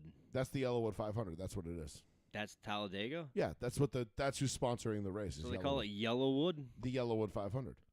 What the fuck? Yeah, that's the name of that's the sponsor of the race. But I don't know Yellowwood. It's the Yellowwood 500 at Talladega. Why don't they just call it Talladega? Because that's not because Talladega doesn't sponsor their own race. They used to back in the 80s when it was the Talladega 500. I know, but like, I'm just a commoner. I wouldn't know Yellowwood. Well, like, you know what I mean? Should they put Yellowwood at Talladega? They expect you to know that if you're betting. Man, fuck that guy. I mean, you should. So Ryan Blaney, huh? What's his odds? Plus 1,000? Plus 1,100. 1,100. So there's your favorite. Plus 1,100. Oh, actually, they're tied. Ryan Blaney, Joey Logano, and William Byron are tied. See, Slick Willie. So you got 2 Penske Fords and Slick Willie. Slick Willie won Daytona in February. I was there. You all saw the video. But here's what happened to Slick Willie on Sunday in Vegas. So this is Ty Dillon, who just decides he's not going to tell anybody he's going to come down pit road. And he's just going to go from the middle lane in turn 3 and 4 and just pull the Asian lady in South Park and be like, I'm going to cut across the 8 lanes. Good luck, everyone. And this is the result. Racing line, just take a look. Oh, wow. Oh, my goodness. No idea that he was pitting at all. Many times the spotters will signal, wave their arms, I'm pitting, and clearly no communication from up there. William Byron just had no indication he was going to pit. Kim, tell us why. Tell us more. Yeah, William got on the radio and said, I had no idea he was pitting. I had no idea he was pitting. What was he doing? So why did he do it? So this is a big deal because William Byron is in the champion. He's in the final 8. Okay. So we have 3 races, including this past Sunday. There was 3 races left: Vegas, Talladega this weekend, and Martinsville next week. Those are the final 3. Whoever comes out of whatever top 4 drivers come out of that, go to Phoenix and compete for the championship. William Byron was comfortably, I think he was running 2nd or 3rd when that happened, and he was comfortably in the championship 4 above the cut line, above that cut line. And Ty Dillon, inexplicably, decides to come to pit road, jams on the brakes, and slides down in front of William Byron as he's full throttle out of turn 4 at 180 miles an hour and just has nowhere to go. Now, it takes William Byron out of the race. Now William Byron is suspicious. 1 below the cut line. No, it's not suspicious because they both drive Chevys. So if Chevrolet got wind that Ty Dillon took out another Chevrolet driver, they would fucking execute him. Okay. They'd be like, you did not just fucking kill one of our championship chances, you fucking twat. Like, because Ty Dillon's kind of he's not a nobody, but the only reason he has a ride is because his grandfather is Richard Childress, who was Dale Earnhardt's car owner. So he just did it on a whim himself, or no? I think it was just a lack of communication. And so when you hear when the reporter says William Byron came on the radio, said he never threw it. Usually a driver will throw his hand out the window and say like, hey, like to signal I'm coming in. The spotters will talk to each other because they're up on above the stands. That I know. And Ty Dillon's spotter will be like, hey, like you're behind us, we're coming in. Let your driver know we're coming in, and they'll know to change lanes and go around each other, whatever, like or anticipate it. None of that happened, which at this level of racing, especially at this point in the season, is entirely unacceptable on every single level. So I don't know if it was like Ty Dillon's guys just mailing it in and being like, whatever. Who gives a shit? Who gives a shit? We're out of it. We're not competing for anything. We're all probably fired in 3 weeks anyway. Or it was just William Byron's guys just missed the spotter saying like, hey, we're coming in. It was a lack of communication somewhere, somehow, and it completely fucked William Byron. I mean, my guy, Slick fucking Willie, is now on the outside looking in with 2 of the most deadly races left on the schedule. Dega, as we all know, is a crapshoot. Yeah. You might not even finish the race. Of course. That's a very realistic possibility. Martinsville is another track where it is absolutely fucking impossible to know what's going to be the outcome there. Ryan Blaney's probably going to win that one, but we'll see. And then you don't know where you're at. So now instead of being comfortably inside the top 4 with 2 races to go, now you're on the outside of the cut line looking in. Now you got to win. Now you have to win a race or hope everybody in front of you crashes out, except Denny Hamlin, because Denny Hamlin's the only guy who's guaranteed now to move on to Phoenix to fight for a championship for the first time in God knows how long. Right. I'm not going to say I'm not the biggest Denny Hamlin fan. His dad's not doing well. If Denny Hamlin's going to win one, I really, really, really, really hope he wins it this year so his dad can see it. So Michael Jordan gave Denny Hamlin's dad a cigar in a glass case. Mm-hmm. when he signed the deal to start 23XI Racing with Denny Hamlin as co-owners, and Denny's dad said, "I'll smoke it when we win a championship." And it's been this is a super expensive cigar. Obviously, it was gifted from Michael Jordan to Denny's dad. I really kind of hope Denny's dad gets to smoke that stogie this year. That'd be pretty cool. Sentimentally, as much as because NASCAR to me is such a family sport. Yeah. I really, really, really like. I don't. You know me. How many times have I said it? Like nothing ruins my day more than Denny Hamlin winning a fucking race. Yep. Because and it's not because I dislike Denny. It's just usually his odds are too expensive and I don't bet on him. Yeah. And when he wins, I get fucked. Yeah, exactly. You know what I mean? But Where is I have no real like animosity towards Denny. He's 1900. I don't listen. Drivers over 40 winning at Dega and Daytona. I feel like only 2 have done it, and their last names were Earnhardt. So take that for what it's worth. But we'll leave it there. We'll get back into the championship betting. I'll put up the post on Sunday, and we'll get into that over the weekend for Dega. So don't be afraid. Just make sure you like and follow everything that's going on. And yeah, I think that's good. I think that's it. As we head into week 7 of fucking the NFL season already, which is so depressing already. We passed the quarter mark. It sucks. I'm sorry, the 3-way mark, the third of the season. We are 1/3 of the way through the NFL season. Hate that. And I hate and love it because to me it's like, okay, we're 1/3 of the way through the NASCAR season, but like we're also a couple months closer to the Daytona 500. So yeah, there's always something to look forward to. But anyway, for Plizzy, who could not be here tonight, Mr. Betancourt, I am Joey Fats. It has been another absolutely glorious Tuesday evening with you right here on Row 1, Seat 1. Thank you all for joining us. And we will see you right back here next Tuesday night, usual time. Watch your 5-2 New England Patriots. There it is, baby. The AFC East leading New England Patriots. You love to see it. I love to see it. But some people do. But that's okay. I love to see it right now because, again, you know what, Sean? Like we always say, I don't even so much just root for teams anymore. I just root for me to be right. And that's all that it comes down to. So we'll see you next Tuesday night. Joey Fats Radio, Roll 1, Seat 1. Be sure to give us a like and a follow on our Facebook page, Twitch, everywhere, Spotify, Apple Podcasts will be all up on all those platforms as soon as the show is done.